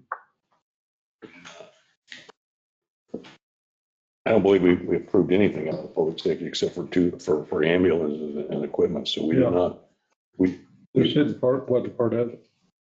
Well, I know it wasn't budgeted, it was approved by the council. it was budgeted. Whatever you had last year was approved in last year's budget. Was it not? And telling us this is not in current year budget? Is that what you're telling us? It was approved in April and not put in the budget. It was not put in the budget. No. I thought we did approve it. as- Chair, I'll clarify. So there was a PO initiated in like prior fiscal year. Correct. It was approved in prior year's budget. There was not a request. being made. So it needs to be put in the current year budget. So it needs to be, Yes, sir. Yes, sir. okay, Sorry for the confusion. no problem. Okay, Mr. Chair, I move that we consider approval of budget adjustment in the amount of $123,270 to fund the Paladin drone software and equipment contract. This adjustment will reestablish funding. It should have been carried over from fiscal year 25, but was not included in fiscal year 26 police department budget on the consent agenda. Second. So this is coming out of the general fund, How does that sound? Yeah, it's going to be a budget adjustment from the general from the general fund. to their budget. Yes, sir. So that brings our deficit up to over $1 million. Okay, just so you know what you're voting on. Yep. Okay, any other questions? Yes, this is a 5-year plan, so isn't it a commitment to more than the 123,270? You got to do it every year. They got to come back every year and ask for it. Okay, but once we enter into the 5-year contract, It's a commitment, but it's a commitment. you don't give them the budget for it until every year that it comes through. Okay. So it's approved on a yearly basis. Right. So it needs to be in your plan. So that way it'll be July. I mean, this was done in April and here July, anyway, yeah. But put in no your more plan for budget next year. adjustments. Yeah. It just needs to be- Yeah. Well, the obligation was there, but the budget wasn't there. Yeah. So just in July budget, here, Let me see if. just July, make sure it's in your budget. I guess the White House keeps calling. Yeah. All right, everybody clear on what we're voting on? Aye. Okay. Those in favor say aye. Aye. Opposed, same sign. Passes 5-0. Okay, come right on, got the chief on his feet. About school board fund or funding for the school district. So, Mr. Chair, fellow councils, I'm asking for a budget adjustment of $26,000 last year. The RPOA, blue collar, negotiated for a retention payment for all union employees. It ranged, I know, from the police department, I think 2,000 up to 3,000, depending on seniority. What was left out was 13 non-union employees last year that didn't receive anything. So I'm asking for budget adjustment this year. I have the money out of the school resource money that's given to us. So it'd be $26,000 to pay a one-time retention payment to 13 non-union employees. And you've got the money. Yes, sir. It'd be out of the school resource money. It's the money that's paid by the school district or? No, they pay us every year for, we supply school resource officers to the school district. They pay us $100,000 yearly. Okay. I think this would make those employees work in our building every day, know how the building's been in shape, and they got left out of it just because they weren't under a union.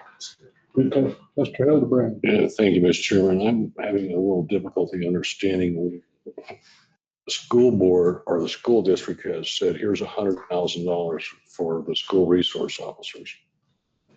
how much are we currently spending on school resource officers? I mean, we told the school board or the school district we needed 100,000. Now you want to reappropriate some of that money from the school board. If I was a school board, I'd come back and tell you next year, go fly a kite, buddy.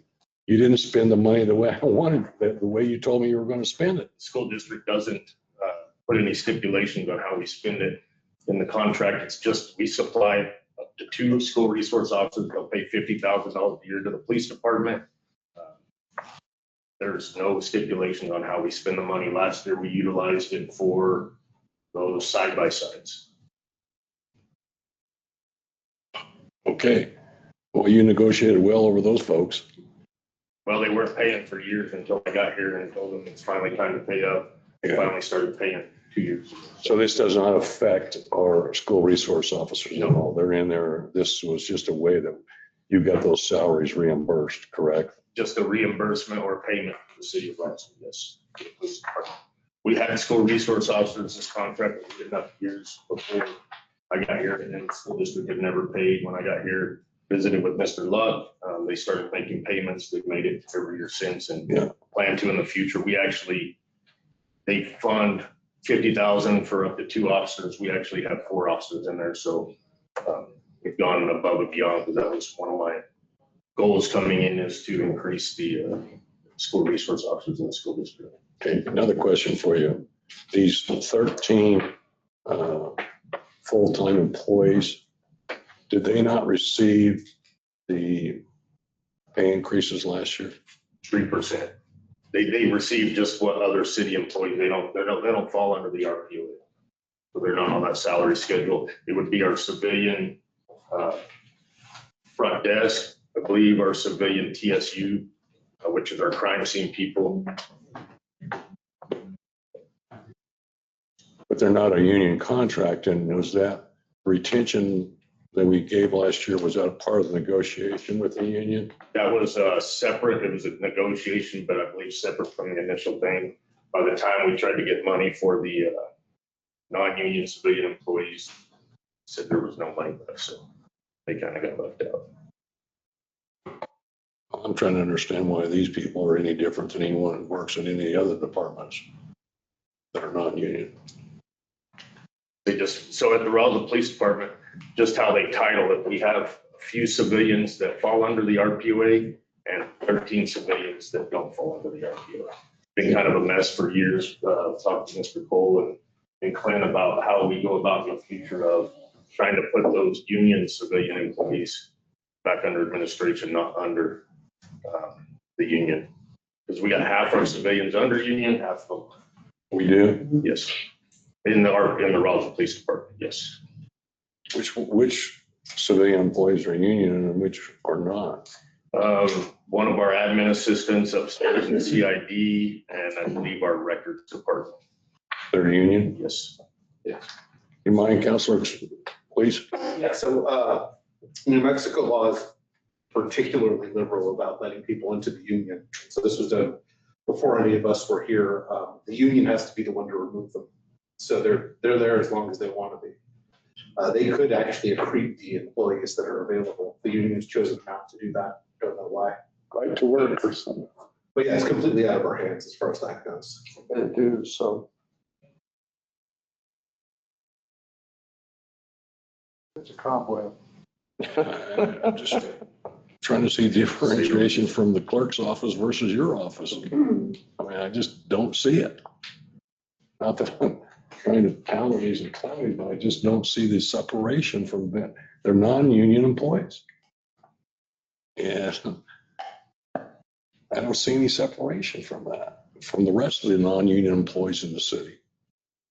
And there was no retention for them. I mean, I don't know. I got just difficulty trying to take and say, we're just going to favor 13 employees in the city who are non-union versus every other non-union employee in the city. I just have difficulty with that.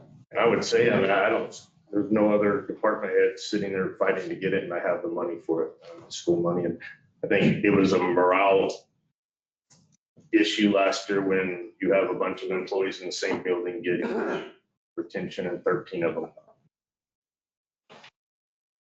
Thank you, Mr. Chairman. Chair. The only thing I would advise is that we change the language, remove the highest bonus, retention bonus. Yes. Replace that with incentive. So we're not in violation of that regulation. Also conduct the abstract. So you want a period after employee? I would say the last word is bonus there. We're on line number 5. One-time incentive. One-time retention incentive as opposed to Oh. bonus. Okay, you want to change that? Somebody want to move that? I move. Okay, got a motion. Second? Second. Any objection to the amendment put forth by the city manager? Okay. We need to vote on it then. Can you get on the table? Mr. Chair, I move that we approve to move money from the Roswell Police Department School District line item SRO to provide 13 non-union civilian employees of the Roswell Police Department with over 1 year of service with $2,000 one-time retention incentive on the consent agenda. Second. Motion second.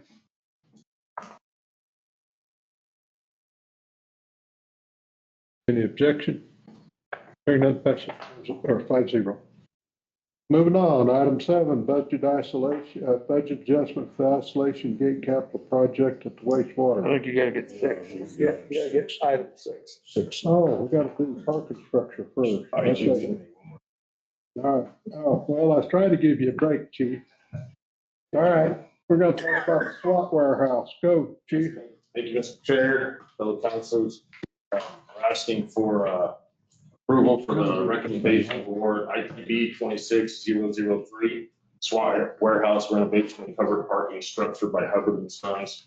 Throughout RFP, came in at $89,874.24, which will be utilizing state junior bill ICIP money for the west lot. This is to build an overhanging parking structure where we'll put our command post to keep it out of the weather. And also, as you know, we will be receiving a new Bearcat armored vehicle tomorrow that the state self-insured fund purchased. So it'll keep that. It's Rhino line. I think it's important to keep it out of the weather. So they'll be building that, doing renovations on the inside.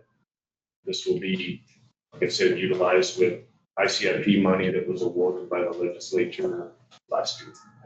Stand for the questions. Questions? Yes, ma'am. So I know your other gym was in the basement. Are they all the police officers going to be allowed to use this gym? Yes. Any other questions? Yes, sir. So what is the basement going to be now? Right now, we don't know. It's still up in the air. We don't know where we're going to be in the future. Something that's been in discussions of whether that building's, I guess it'll come up in future committee meetings in the next 2 weeks of the cost of is the juice worth squeeze kind of a thing. We don't believe it is, but that's something that'll come up in the next 2 weeks. So I don't foresee us moving forward on the basement at this time. Other question? Okay, what do you want to do? Mr. Chairman, I'll make a motion to consider approval of the recommendation of award for ITB -26-003 SWAT warehouse renovation and covered parking structure to Hubbard and Sons Incorporated in the amount of $89,874.24, including gross receipts tax, and put that on the consent agenda. Second. Give it to him. All right. Hildebrand. He got to earn his pay. All right. Any other comments? Hearing none, those opposed signify by saying aye.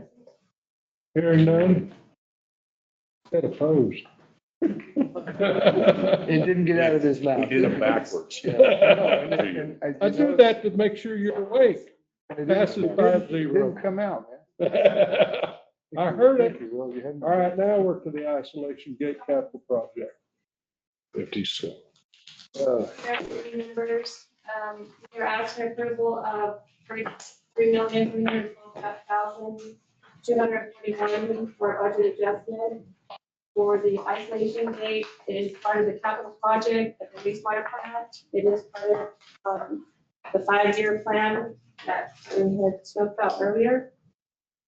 These isolation gates were discussed August 18th at the infrastructure committee meeting. Councilor Cortez had brought it to the table and wanted me to bring it up and have a discussion about it. Finance committee, I guess I'm asking for an adjustment to our capital outlet infrastructure. That amount. It does have a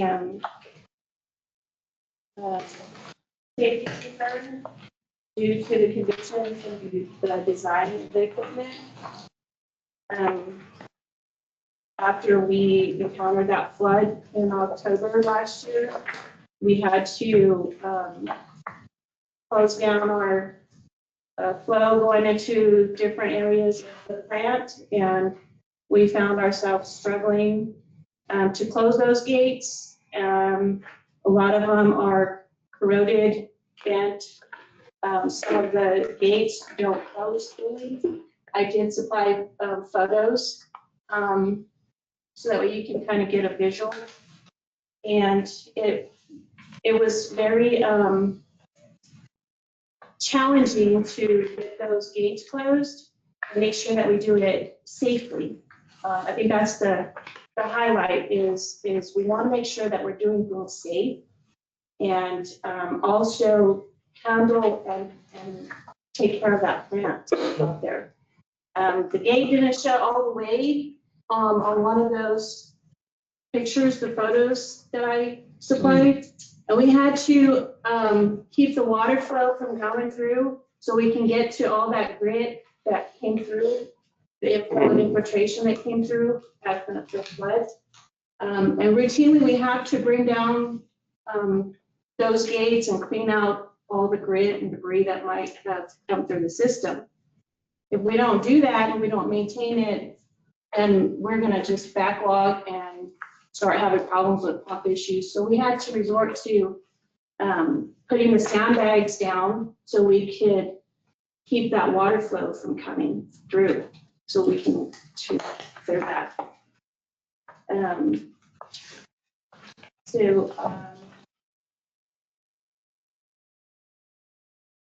I was just wanting to see if we could get a budget adjustment for these gates. Which line item?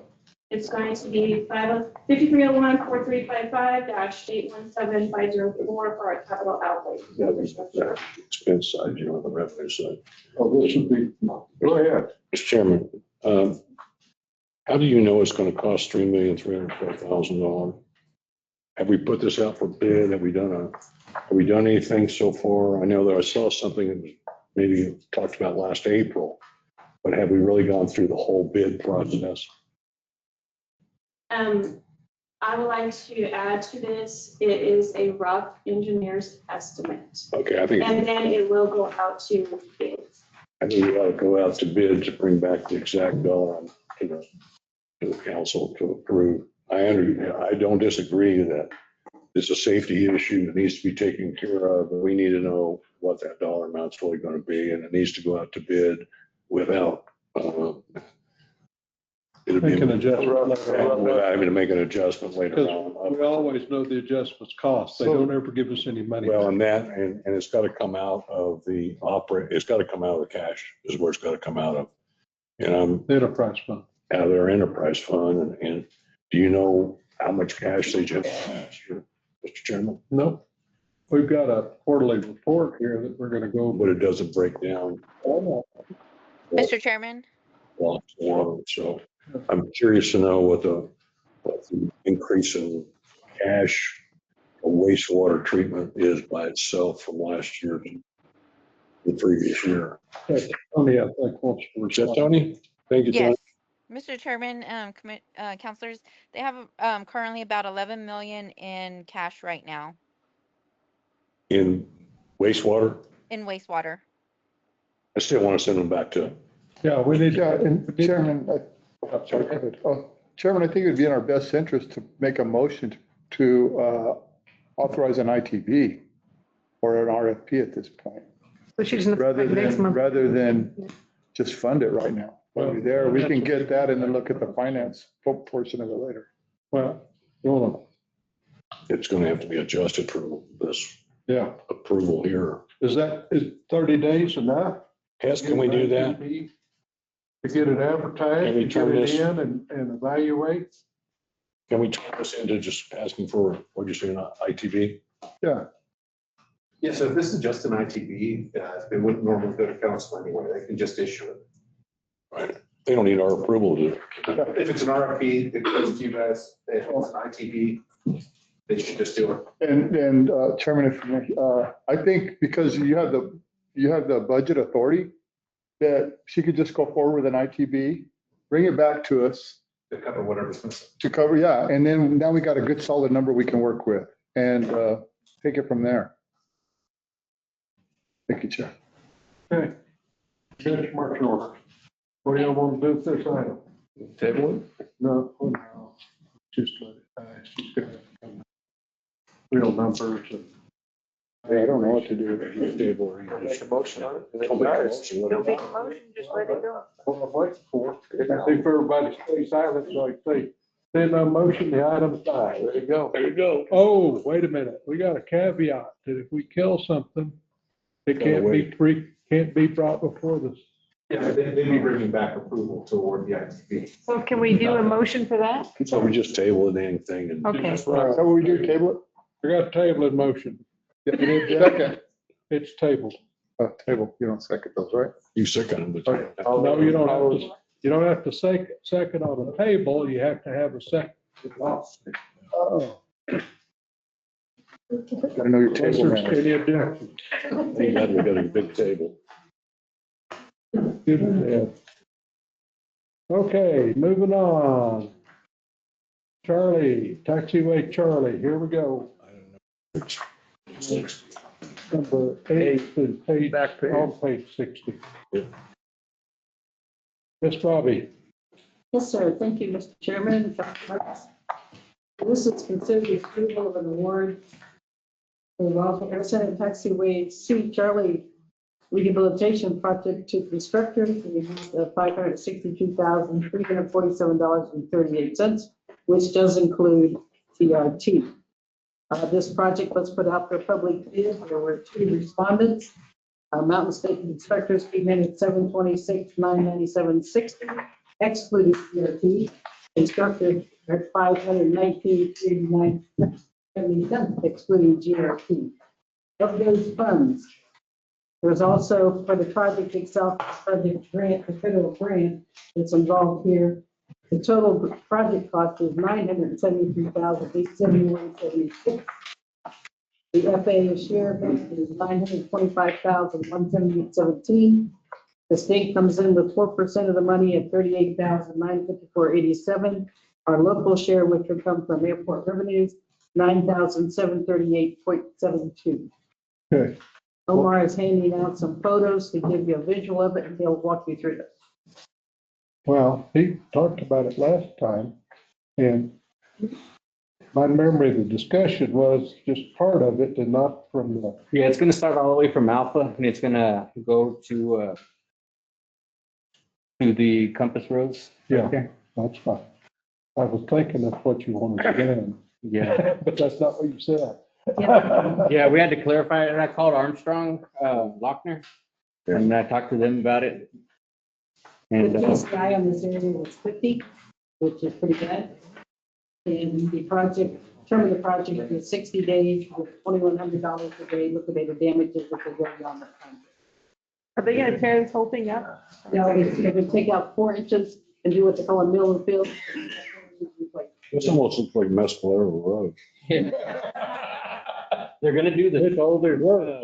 So from my understanding, during COVID, they parked heavy planes along the side of Charlie. Yes, they did. And it just, It's not, it alligator the whole thing. And then there's these cracks right here are all along, Charlie, they're probably like 10 feet apart.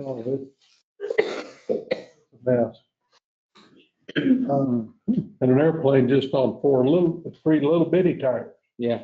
not like your vehicle that you drive every day. And you feel every one of those damn bumps.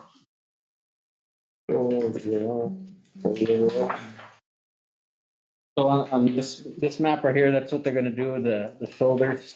You're one of those guys?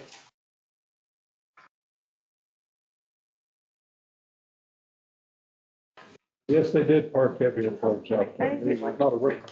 I saw it. Oh, he's coming. Yeah, I got one where I wasn't trying to take, and I was shaking my head. I saw it. There's even a couple of spots where you can see the ruts from the planes when they park. Oh, yeah.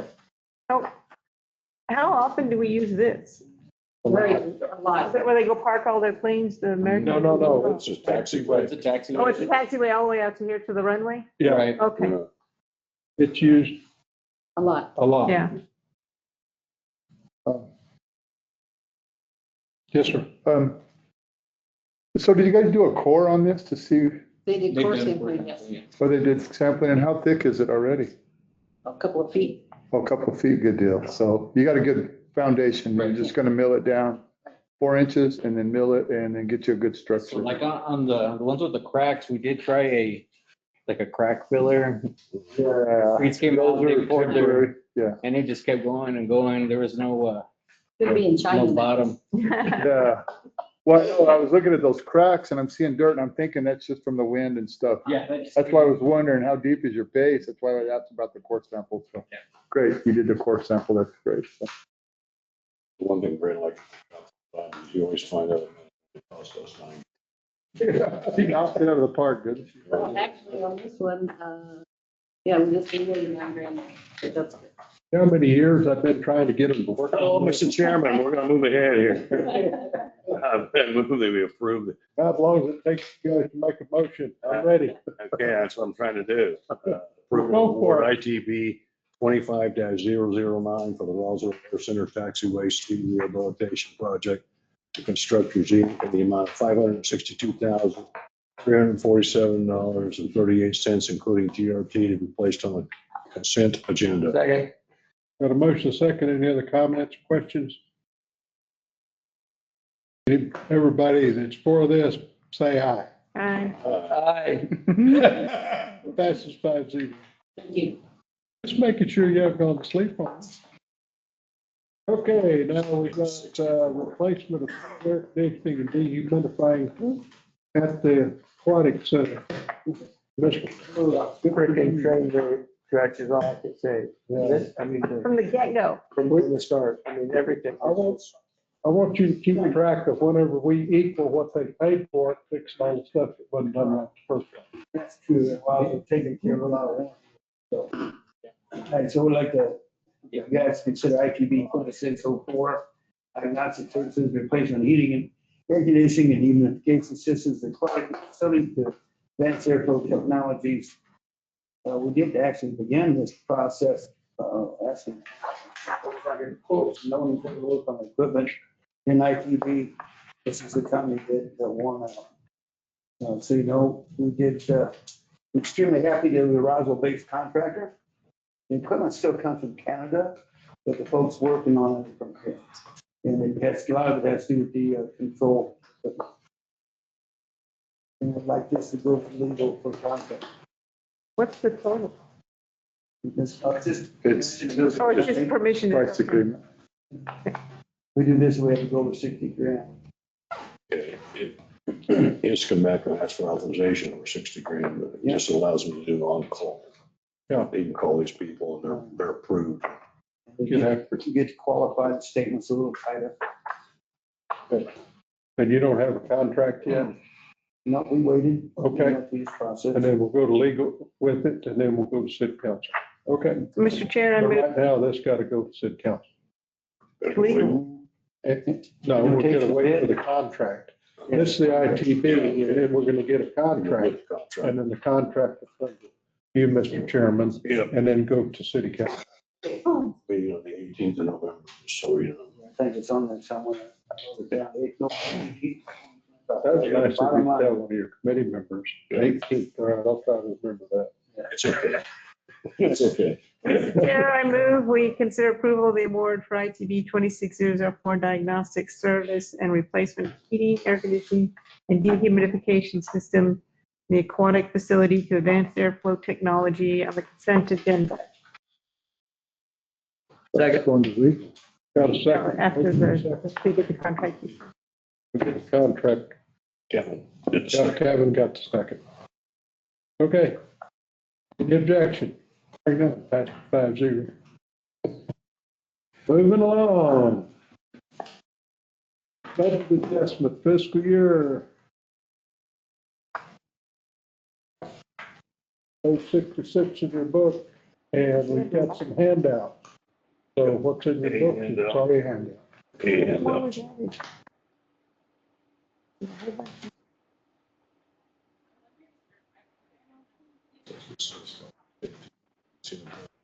Good afternoon, Chairman, council members.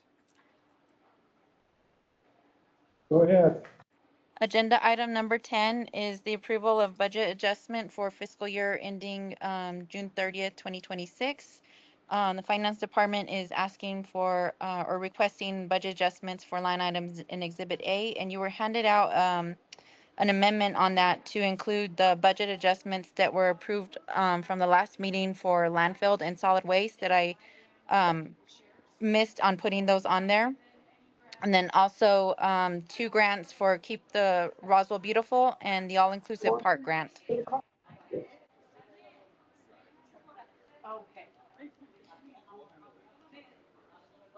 And then also since you are tabling the waste, the isolation gates, I have removed that on there, so that will reduce the expenditures down. So that new amount is $8,364,413.78.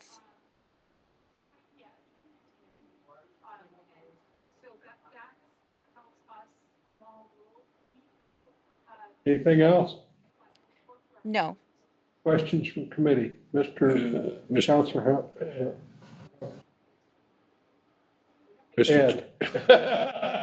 Hildebrand. If There you you go. chop it up in 3 small words, you'll get it. Mr. Chairman, Tony, I have a couple questions on here for you, please.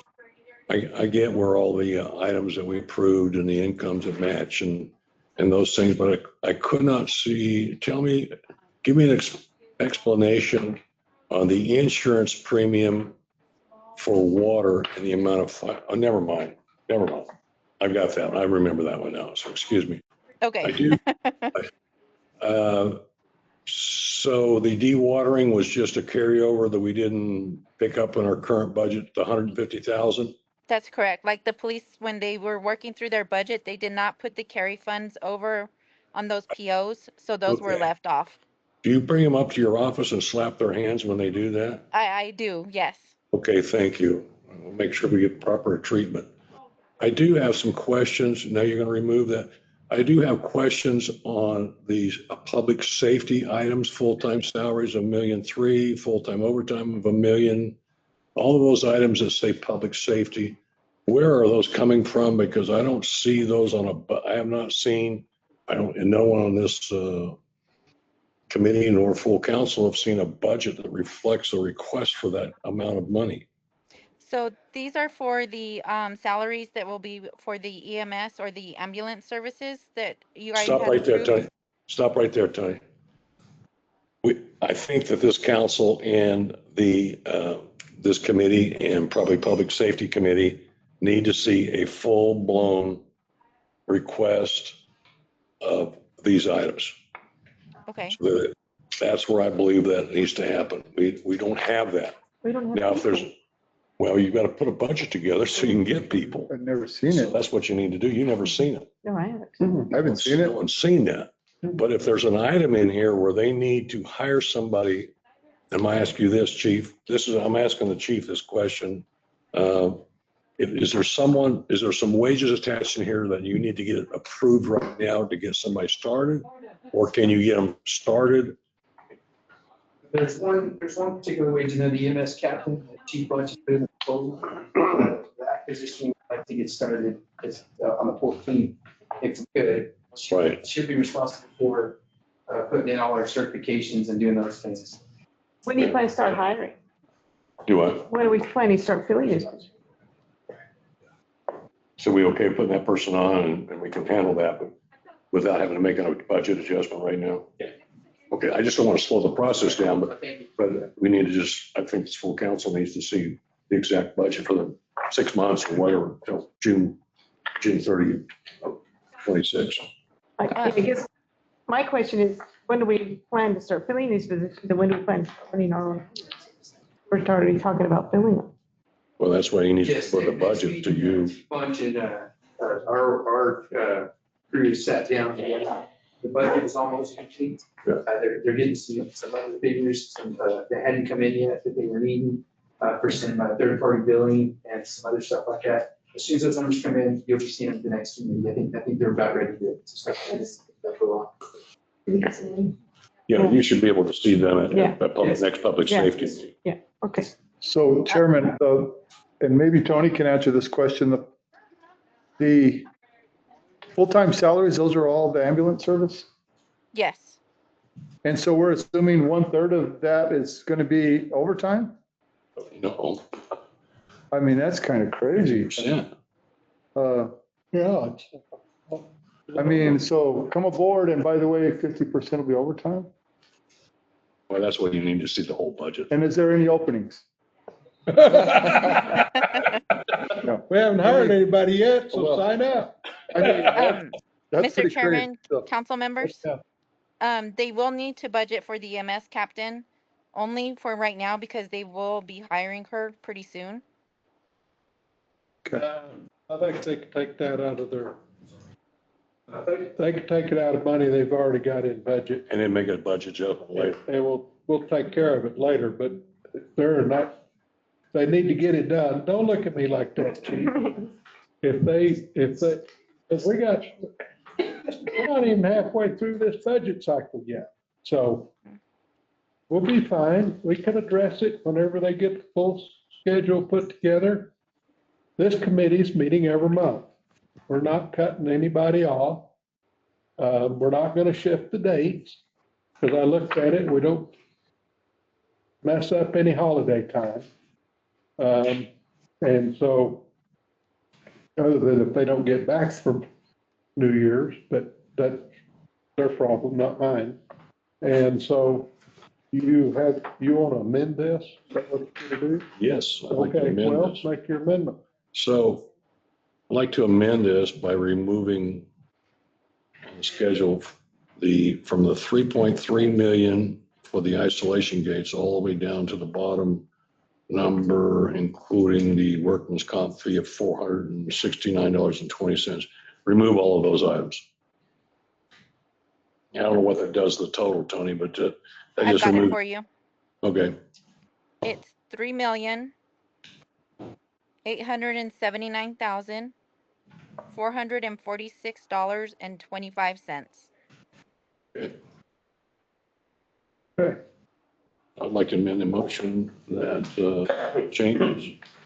The revenue stays the same and the adjustment for expenditures is now $3,879,446.25 to be placed on the consent agenda. Got a motion. Second. Go ahead, Tony. I second that. Okay, got a motion second. Any further comment? Okay. Thank you. Thank you, Tony. Thanks, Tony. Any opposed? Passes 5-0. Okay, moving right along.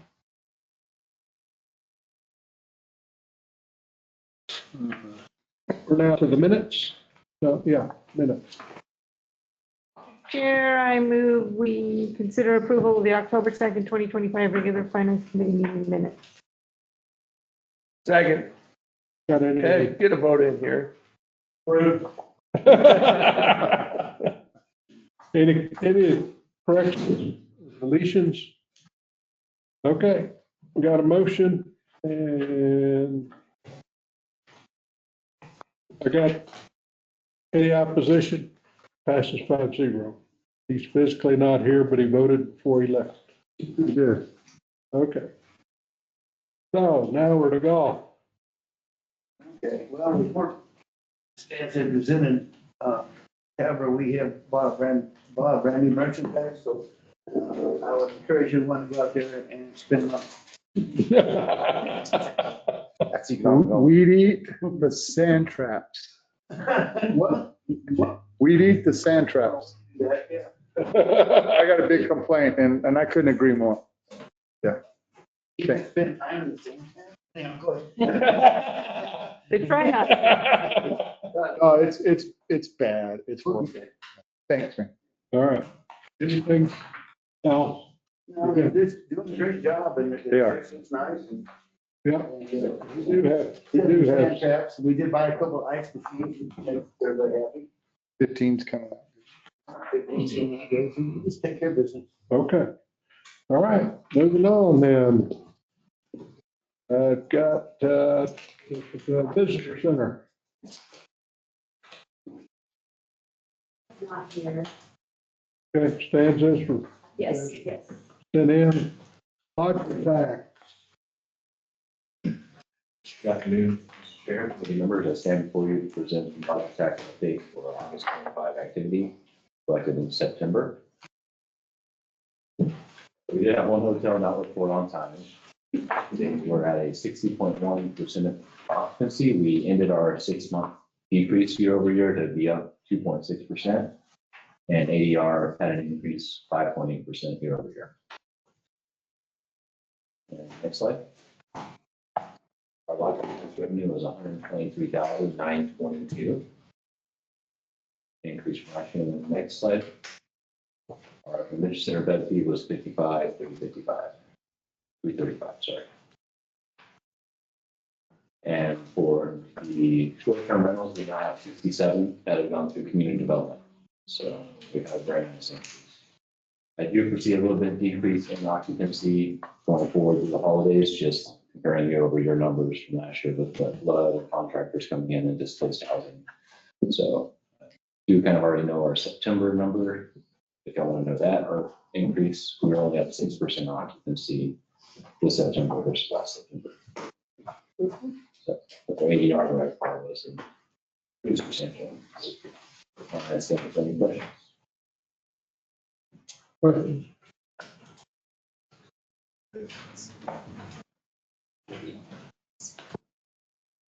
Thank you. Okay. Moving along. Once you notice that the young man's working half day, besides doing his own job, he's helping us out. And what fantastic hard work and man he actually is. A lot of respect for him. Yeah. Good. He finds something to do every day. That's a good thing. No, that's great. Good thing. Okay, public affairs. Afternoon. My report will stand as presented. I did want to give a little bit of a report on our fall bash, which happened October 30th. We had 16 sponsors, 17 city departments participated, which was a great turnout. We gave out over 1,200 hot dogs and over 3,000 pounds of candy. Oh. I want to thank the Parks Department for the help with setup and tear down. They helped us get some hay bales and get our pumpkins all situated in the community. I think it was a good response from the community. Our estimated attendance was over 5,000, so I think it was great. So thank you to Parks and all the other departments that participated. Good job planning it. Thank you. Thank you. It was packed. 5,000 people. Non-stop. It was nonstop. Okay, Rolls Museum. Museum. Good afternoon, Chair, committee members. So remember this last month, we had 2 groups come out, Midwest Art Conservation Center, Pacific Coast Conservation out of Minneapolis and Denver. And these were 2 conservation groups that are not as large as the Conservation Center out of Chicago that took out the items after the flood. They came here to evaluate the items that remained here. So Goddard items that were directly from floodwaters, larger sculptures that were also floodwaters, and then things that were above the flood but were affected by silt and humidity exposure. So being that these are smaller groups than TCC, we're looking to divvy up potentially the items that we have here for cleaning and addressing. Some of the items can be addressed and others would have to go out to the lab. So we're waiting for proposals from them and we should have them hopefully before the end of the year. We also received about 400 treatment proposals from the Conservation Center in Chicago. So we're incrementally getting those. That takes us to like around 650 treatment proposals so far. We have this process that I've outlined before where we sort them. So some things are automatically covered by insurance, so we send those on through. And then some things we have to sort because the value is less than the cost of conservation. So we proceed on some of them and then we selectively table some of them as well. So I didn't have an action item this month, but I will next month to present to you on that. I will be going to the foundation, our Roswell Museum Art Center Foundation board meeting next week and requesting additional donation funds from them to help support this continued effort. We had Museum Day Roswell on November 1st. So that was for 8 Roswell museums, used to be 7. Now we have a 20 museum incorporated into it. So that took place on November 1st. Normally we would do it the second weekend of September, but we were kind of busy in September, so we did not. So we moved the date. We did have about half as many in attendance this time. So normally we get around 700 people participating. It was closer to 350. But we did have 162 people that went to all 8 museums, because it was all 8 museums, 7 locations, because we were at the Emerson Museum for the Roswell Museum. So still a good turnout, but we'll be debriefing in the coming weeks and figuring out maybe a different date that's like we overlapped with the library and the Phyllis Moore. So it's a little bit better than so late in the year. Also next week on Wednesday, we're going to be having a Goddard Centennial Planning meeting at the library at 4 p.m. And that's open to anyone from the community, educators, other museums, and those that want to help support our centennial efforts for next year. And then also I just want to point out, she left already, I think, but Jessica Parham is our educator for the museum. And she received the New Mexico Museum Art Educators of the Year Award. Awesome. Yeah, that was from the New Mexico Art Education Association. And so, yeah, she got that this last month. Yeah. Well, congratulations. Really? Yeah, it's supposed to be right on the page. So we'll see. I think. Yeah. Chairman, question? Yes, ma'am. Did we ever get the Goddard collection evaluated? We did. Okay. Yeah, we did that in the spring. Okay. You guys did a great job with the museum. And Karen Ward she's runs the Space Play Museum. She was in heaven. Yeah, it was a lot of fun. Yeah. So it was really a good. So just to add to your question, so we did get it evaluated or appraised. The value came in pretty well. At the same time, we also in August received the Save America's Treasures grant for also recovery of the Goddard collection. So between the two amounts, between the appraised value covered by insurance and the grant that we're having come in, we should be able to completely cover those items. Oh, that's awesome. Yeah. Good job. Good job. Oh, I had. Any other questions? New Mexico Association of Museums, it got canceled. It So did, Is it throughout the state? And Roswell was this year? Roswell is this year. They're tabling it to next year. And it wasn't us. It wasn't the flood. It's just they had some internal things going on. And so they need to restructure. Yeah. So they're going to be doing some strategic planning in the coming months. And then We get to host it and. Yeah. Okay. Yeah, that's great. Thank you, Chair. Okay. Anything else? Sure. Do you have an incentive to go to all of the museums? We did. We Mhm. had a passport so that they got it stamped. Who won? A passport it was given out to all the schools and then sent to households as well. So that they got a stamp at each of the 8 locations, 8 museums, 7 locations. Then they got entered into a grand prize drawing. So we had donations. Pioneer Bank paid for I'm asking who won. it. Oh gosh, I forgot their name. We have it on Facebook. Yeah, it was Facebook Live. Yeah, Oh. yeah. Each of these. You didn't win. No, I didn't enter. Did your I dog got win? yelled at the museum, the Anderson Museum, because I had the dog I with was there me. when the yelling was. Yeah, You should have been yelled at. but everyone else was fine. Yeah, even Nick didn't give me any problems. Anything else? Okay, the library. Library.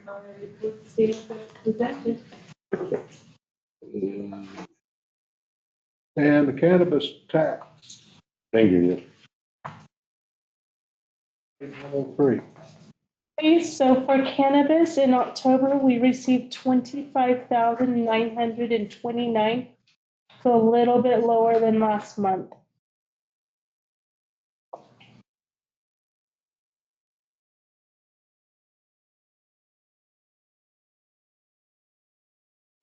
On GRT, for October, we received 5,654,926. So a little bit higher than our October in the prior year. Sure. Yes, sir. In the past, I think, Tammy, you've been giving us a schedule. And that's on the next page there. Is that not right? So my question was, well, our increase is probably all just attributable to the flood from the previous year. But I had asked we looked at for the July and August receipts. Those should not be flood receipts because if we received the money 60 days after it's collected, correct? So the report shows that in July, we received $451,000 for flood. That's not true. That would have been, it should have gone into the general fund. Same thing with August, should have gone into the general fund. City manager, there he is. Do you not agree with that, Chance? So, but I know the state reported it to us under that, but it's a this report. Right. Please, oh, yes, sir. Yeah, So change what the state told you to do. Mr. Chair, council members, Yes. I have reached out to Tax and Rev for clarification on this, and I have not heard back from them. So once I do, we will get it corrected. They're still getting their paychecks, aren't they? Yes. They're not furloughed. We have formally reached out to them, pulled up their information from reporting on the site, looked back in past periods. Chat to them again. Here's my observation, Mr. Chair, is we really did not have an increase from our previous October because the increase in the flood for October was $587,000. So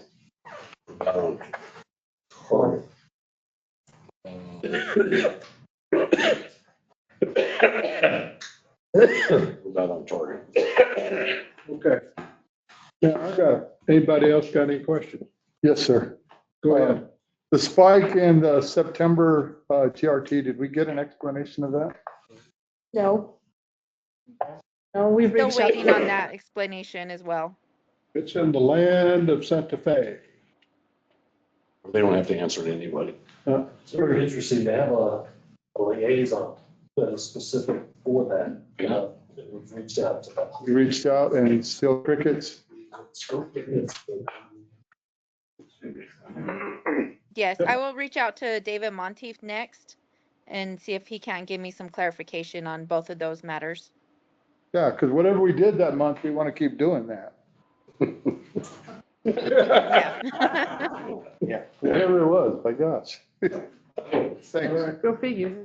That's Well, the best when I practice. went back and looked at the industry tabs on there, it went back to, I believe it was construction, but I don't know if that's correct. Construction should have been the month before, but Maybe they didn't pay on time. maybe, I don't know. We'll see. The proof's in the pudding. Thank you, Tony. Thank you, Chair. You're welcome. Anybody else got any questions or comments? I've got a couple of comments. I'd like to include public safety tax in our flood. We've received some of the flood receipts. Correct? We should have received They don't one go or on the two. GRT. Huh? Are you talking about flood money Yeah. on our tax? Uh-huh. That's what I was talking about. I understand, but I'd like to see it on the report. It's right Right there. Well, I don't, oh, okay. Recreation, public safety, and the public safety is the, Public safety fund. okay, all right. It helps if I turn the page. Yeah, like on that wrist. No, we did ask for that, Councilor Hilton Brent asked for that. Yep, we got it. Okay, but we've got some issues with it, so. Would it be too much to ask for a column that shows what's in the fund at this point? Because that's total actual, that's right. Can we see what's in the fund too? Or is it asking too much? No, that's legitimate. Well, It's on your report, most of it, although I did have a question about on the quarterly DFA report. it's not broken out, the and they're calling the ambulance enterprise. That's got two problems. We don't have an ambulance enterprise fund. We may do that, but we don't have it yet. And I'm making an assumption that that is the public safety tax. Yes. So I don't know. So it's just mislabeled Ways, here. How much is We in want to make sure and keep it isolated, everything that goes to ambulance gets ambulance. The way we set this up. Well, Yes. I So got it. DFA does not have a fund named public safety. That's the closest one to it would be the ambulance, and that's mostly what all that's going to be used for is purposely ambulance. Well, but it could be used for lots of different things if that's what we decide to do. The ordinance. Personnel, payroll, ambulance equipment, drugs, doctor services, contractual. I understand, but we can also use this money for portion of public Safety. Yeah, we would seek to isolate them if we were gonna use this, for example, for drones or vehicles for PD. Well, I just, We'd seek to separate that as well. I mean, I understand that we've got to do that. But also on this sheet, I've got the flood tax revenues. It's presented here, but it's not on this sheet. So that falls under special revenue, so it's under 299 on DFA. Okay. I wouldn't add a column because it's too small, but you could put it So we got to know all the definitions for the DFA stuff and be able to correlate that because it fits in their filing system up there, and then we're gonna just have to keep track of that. Is that what everybody's saying? At least for right now, as you know, we're moving to a new accounting software and setting up the chart of accounts to match DFA. That's never done properly for the city of Wellington prior to. Okay, got it. Understand. Now I don't know what I'm looking at. That'll help. Okay. Canada. Report on the air races. Thank you. So, So, yeah, what you have in your package is a breakdown. We were very fortunate in that we were able to get capital appropriations and grant money to cover the cost to get things set up for the air races. Even more fortunate to have a great airport staff and the help of Mac Rogers and tracking and being project manager on these various tasks that were done. So if you'll remember, in 3 months, we turned dirt and weeds into a great spectator area and had a great event. So you'll see in the first grouping there, which was the tourism funding, which the city was able to get at $7,250,000. Then we have the single line item on the permanent grandstands at the $2,815,790. And then we had other grants for infrastructure and everything. In that last grouping, you see all the state grant numbers. They covered that balance of over $1 million.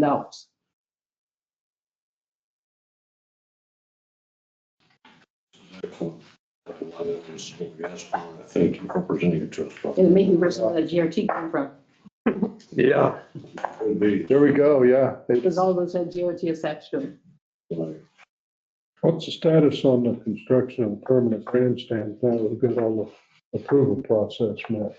Well, I would go to Mac because we're working on some change orders on that. Mac, do you have an update? Oh, wow, change orders. Yeah. Yes, Mr. Chair.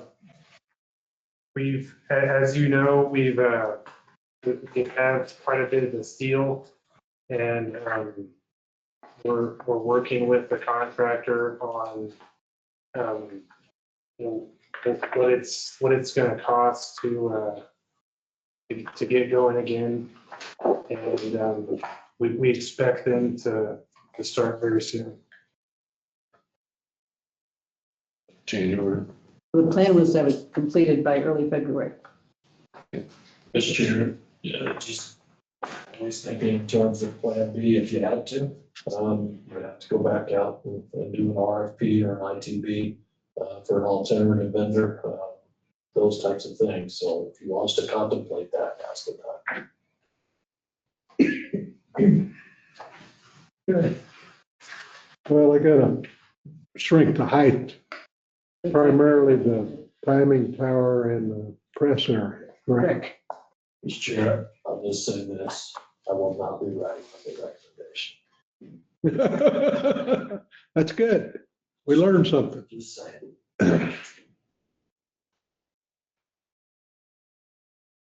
All right, any questions on? Hey, yeah, I got a compliment. This is a lot for you to handle all this. Peggy, you and your staff, all the city employees, man, that's a lot of, I mean, in a short amount of time. It was amazing. I mean, wow, that's a lot of stuff. And I know you flew by the city of britches and took a lot of hard bruises, but you did a good job, you and your staff. Mike's a great guy to work. He sees the storm coming, he goes, yeah, storm's coming. Let's do this. Okay, thank you. And so that brings us down to Main Street. Main Street Roswell's got a report. Good afternoon, councilors. So I reported for you on Q1 for the city of Roswell, July, August, and September. The big things that happened this month during this, I think is a key highlight for this quarter is we completed the 2025 UFO Festival. I think it was a real big success. We had a lot of people. We had a lot of tours. We had also, this was the first year that we used, excuse me, the Eventany program, so we were able to capture a lot more information than we have in the past.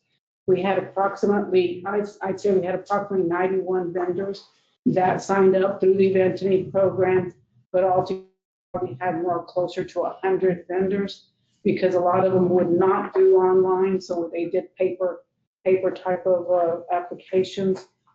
We also had received from the city of Roswell, we received $20,000 from the regular lodger's tax, and then we received $50,000 as a sponsorship. And we were able to utilize that funding, specifically the $50,000, to offer a lot of free entertainment. So we had 2 stages, we had a lot of street vendors, a lot of fun things for kids to do. Also during this, so that was for the UFO Festival. And through Eventany, we collected approximately $38,000 through Eventany, through the vendors and through food trucks and things like that. The other things that we're working on is we have pretty much ready to open up the Cultural Plaza, which is located on Virginia Avenue. They will be, we're hoping to have the grand, or not a grand opening, but for the plaza to be completed by the end of this year, the first of next year. We also, Roswell also has joined the steering committee of the master plan with AV City, which has been really great and interesting for us because now we can see some of the things that are coming up in terms of what type of revitalization things that we can work on in the district.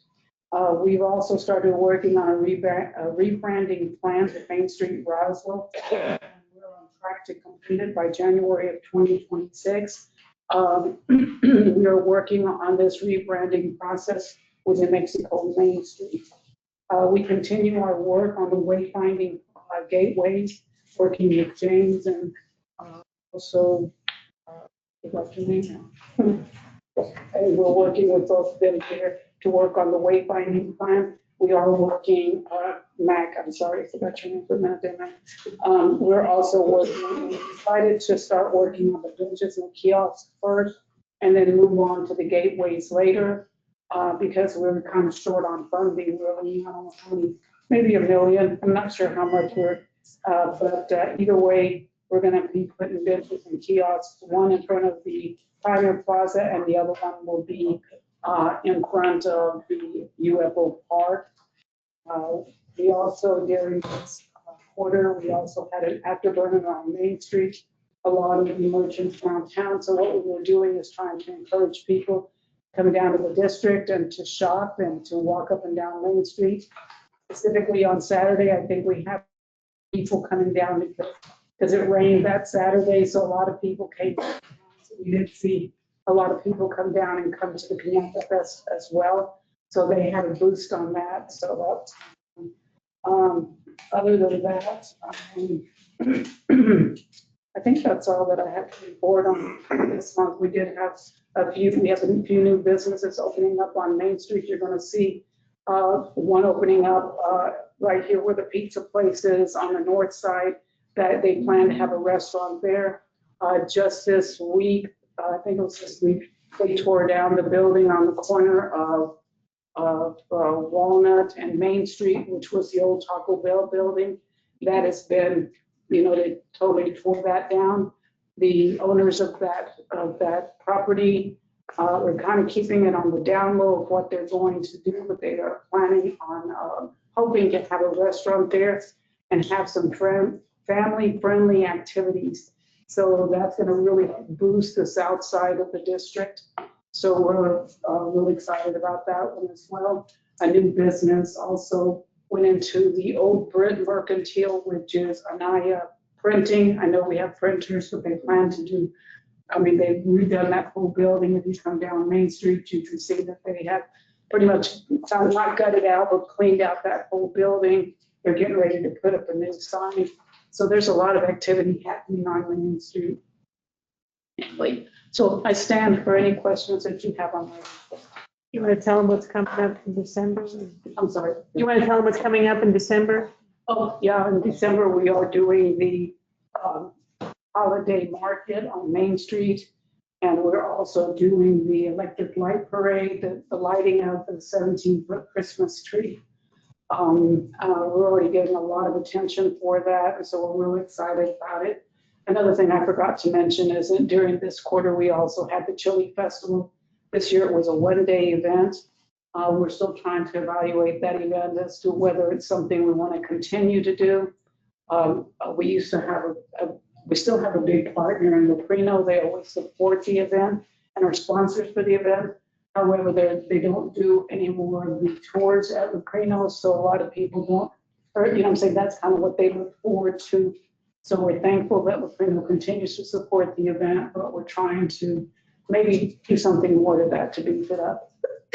That's all I have going on. Anything else, Juliana? I can't think. The lights downtown too. This is downtown. The lights that we're doing downtown. Oh, that's right. Yeah. We're also we're going to get ready to decorate the light posts for Christmas, and they've already started putting up the lights down the trees. That project takes like $20,000 to put the lights up, $10,000 to put them up, and $10,000 to take them down. And that does not come out of our own pocket. We do have a Main Street volunteer that goes around and gets donations from everyone, and she always gets, the whole full amount of $20,000. So she does that as a project for the community of Roswell and also to dress up Main Street for Christmas. We have a lot of fun things going on. Question? Questions? Okay, thank you. Main Street Roswell. Thank you. Appreciate it. Hispano Chamber. Thank you, Mr. Chairman. Councilors, congratulations on the recent election. So our focus for the last quarter was on the Piñata Fest, although that is not, events are not a main focus of what we do. However, it is an important cultural event here in Roswell at Chaves County. Our main focus continues to be education, and as we rebuild and reconstruct the Hispano Chamber of Commerce, one of the main things that we've got to do is advance the organization and structural excellence of what we're doing. We prepared and delivered the 38th annual Piñata Fest. It was a gap year comeback. We didn't do it last year, if you recall. And we did get a lot of blowback on that. We got a lot of questions from the community in terms of why we didn't. So it was a gap year comeback. We had to rebuild processes, volunteers, event operations after a one-year hiatus and the leadership transition that we went through. It was also our first year under the New Mexico True brand, requiring elevated planning, branding, execution standards. And we also attempted to align with the Roswell Air Races, being like the after party for the air races, and I'll get to that in a moment. The combination was very successful. About 20% of our attendance was from were attendees from the air races. So we are developing a partnering proposal that we intend to send to the air race group, Tommy and Fred Telling, and among others. The goals that we had were membership development, so we wanted the Piñata Fest to have a direct impact on membership development. We created a prioritized list from attendees to turn into sponsors and vendors and members. We also recruited and organized volunteers to support this and future programs. We ensured compliance, grant standards with the New Mexico True requirements to strengthen tourism, the tourism aspect of this event. So what we're trying to do is we're trying to build the Piñata Fest, which already has a pretty good following here in Chaves County. And what we're trying to do is we're trying to expand it into a regional event. It also helped us to develop a marketing framework, which we've never had before. And that includes social media, emails, and voice messages. The pipeline, we picked up 100, well, we did 198 surveys, on-site surveys, including 84 new non-member prospects that we added to the membership pipeline. The executive director has been conducting targeted follow-ups to convert prospects into members, volunteers, or committee chair. The attendance we estimate was roughly 2,500 based on surveys and vendor activity. Again, approximately 20% of the attendees were visitors from outside Roswell. Most of them were from RARA, but we did have obviously some folks from Deming and other southeastern New Mexico cities. We had 38 vendors, 26 local, and 12 from out of town that were referred to us by the New Mexico Tourism Department, since we are part of the New Mexico True brand now. So it's a pretty successful event. Smooth execution under the True brand, New Mexico True branding and standards. We expanded membership and volunteer pipelines and have established what we believe is a pretty good base for future growth. More importantly, though, we focused on education, and what we did was we have built a let me back up. We have built a business mastery lecture series, 9 lectures, 9 workshops, 2 hours each, 18 total instructional hours. The presenter is Scott Bucher. He is the director of the Small Business Development Center at ENMUR. And our goal is to strengthen small businesses here in Roswell and Chaves County and help them expand their knowledge in planning, finance, marketing, operations, compliance, et cetera, et cetera. We're not trying to be Mother Teresa here. In other words, we're not trying to save the firms that are never going to succeed. What we're trying to do is take good firms and have them go from good to great. And if we're able to do that, the impact that's going to have here in Roswell and in the immediate community is it's going to strengthen our business community. It's going to improve the business climate. That's what we're trying to do. It's open to both chamber members and non-members. Like I said, it's a 9-series lecture series starting in November, starting on the 15th of this month. And we are wanting to partner with local banks. We're expanding our outreach and participation because that's where the loans are, that's where the businesses are. And so we think that we can help to improve that by partnering and working with the banks. We did hold on October the 9th, this is a separate education initiative that we held. We held an ENMUR mill levy educational presentation on October the 9th.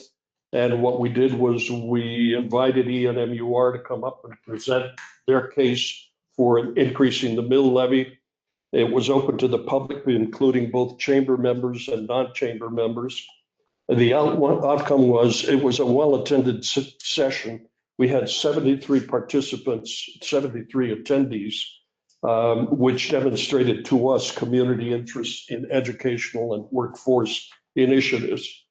And so the outcomes of feedback will include that in the next quarterly report. We're currently in the planning process for a procurement lunch and learn series where we will have on a monthly basis lunch and learns focused on procurement. And what we're trying to do is we're trying to get, we've talked with Hess Eindema about this, and Hess indicated, and I think most of you know, that a lot of the RFPs that come out, there's not a lot of response by our local businesses and by the Hispanic community. And so what we're going to do is we've got a indication of interest from both the city, not only the city, but NMMI, ENMUR, and also the county for these lunch and learn series. Again, our focus at the Hispano Chamber is education, or more importantly, or more specifically, growth through education. So that's where we're focusing our effort. In terms of our structure, we've had board of director changes. We were sad to see Colonel David West, chief of staff for NMMI, resign, not because we've done anything wrong, but because he's got his plate full with the IPA initiative, and they've got some interesting initiatives going on with the IPA. But we continue to expand our board of directors and improve and upgrade our board of directors.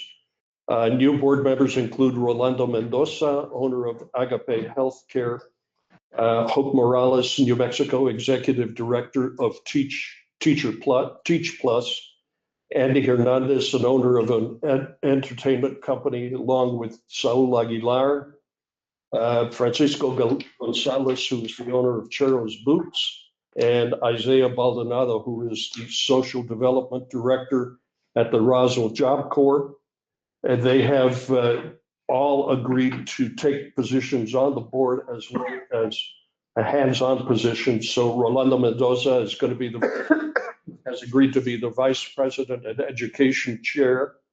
Hope Morales is currently the board secretary. Andy Hernandez is the event and entertainment chair. Francisco Gonzalez, social media, and Isaiah Baldonado is the volunteer chair. And I've been in this, I'm now the president of the Hispano Chamber. I've been in this position for 2 weeks. And so I'm kind of like you were 2 years ago. I'm feeling my way around and trying to figure things out, but we are moving forward, and we've got an active board. We've got a committed board, and we are making progress.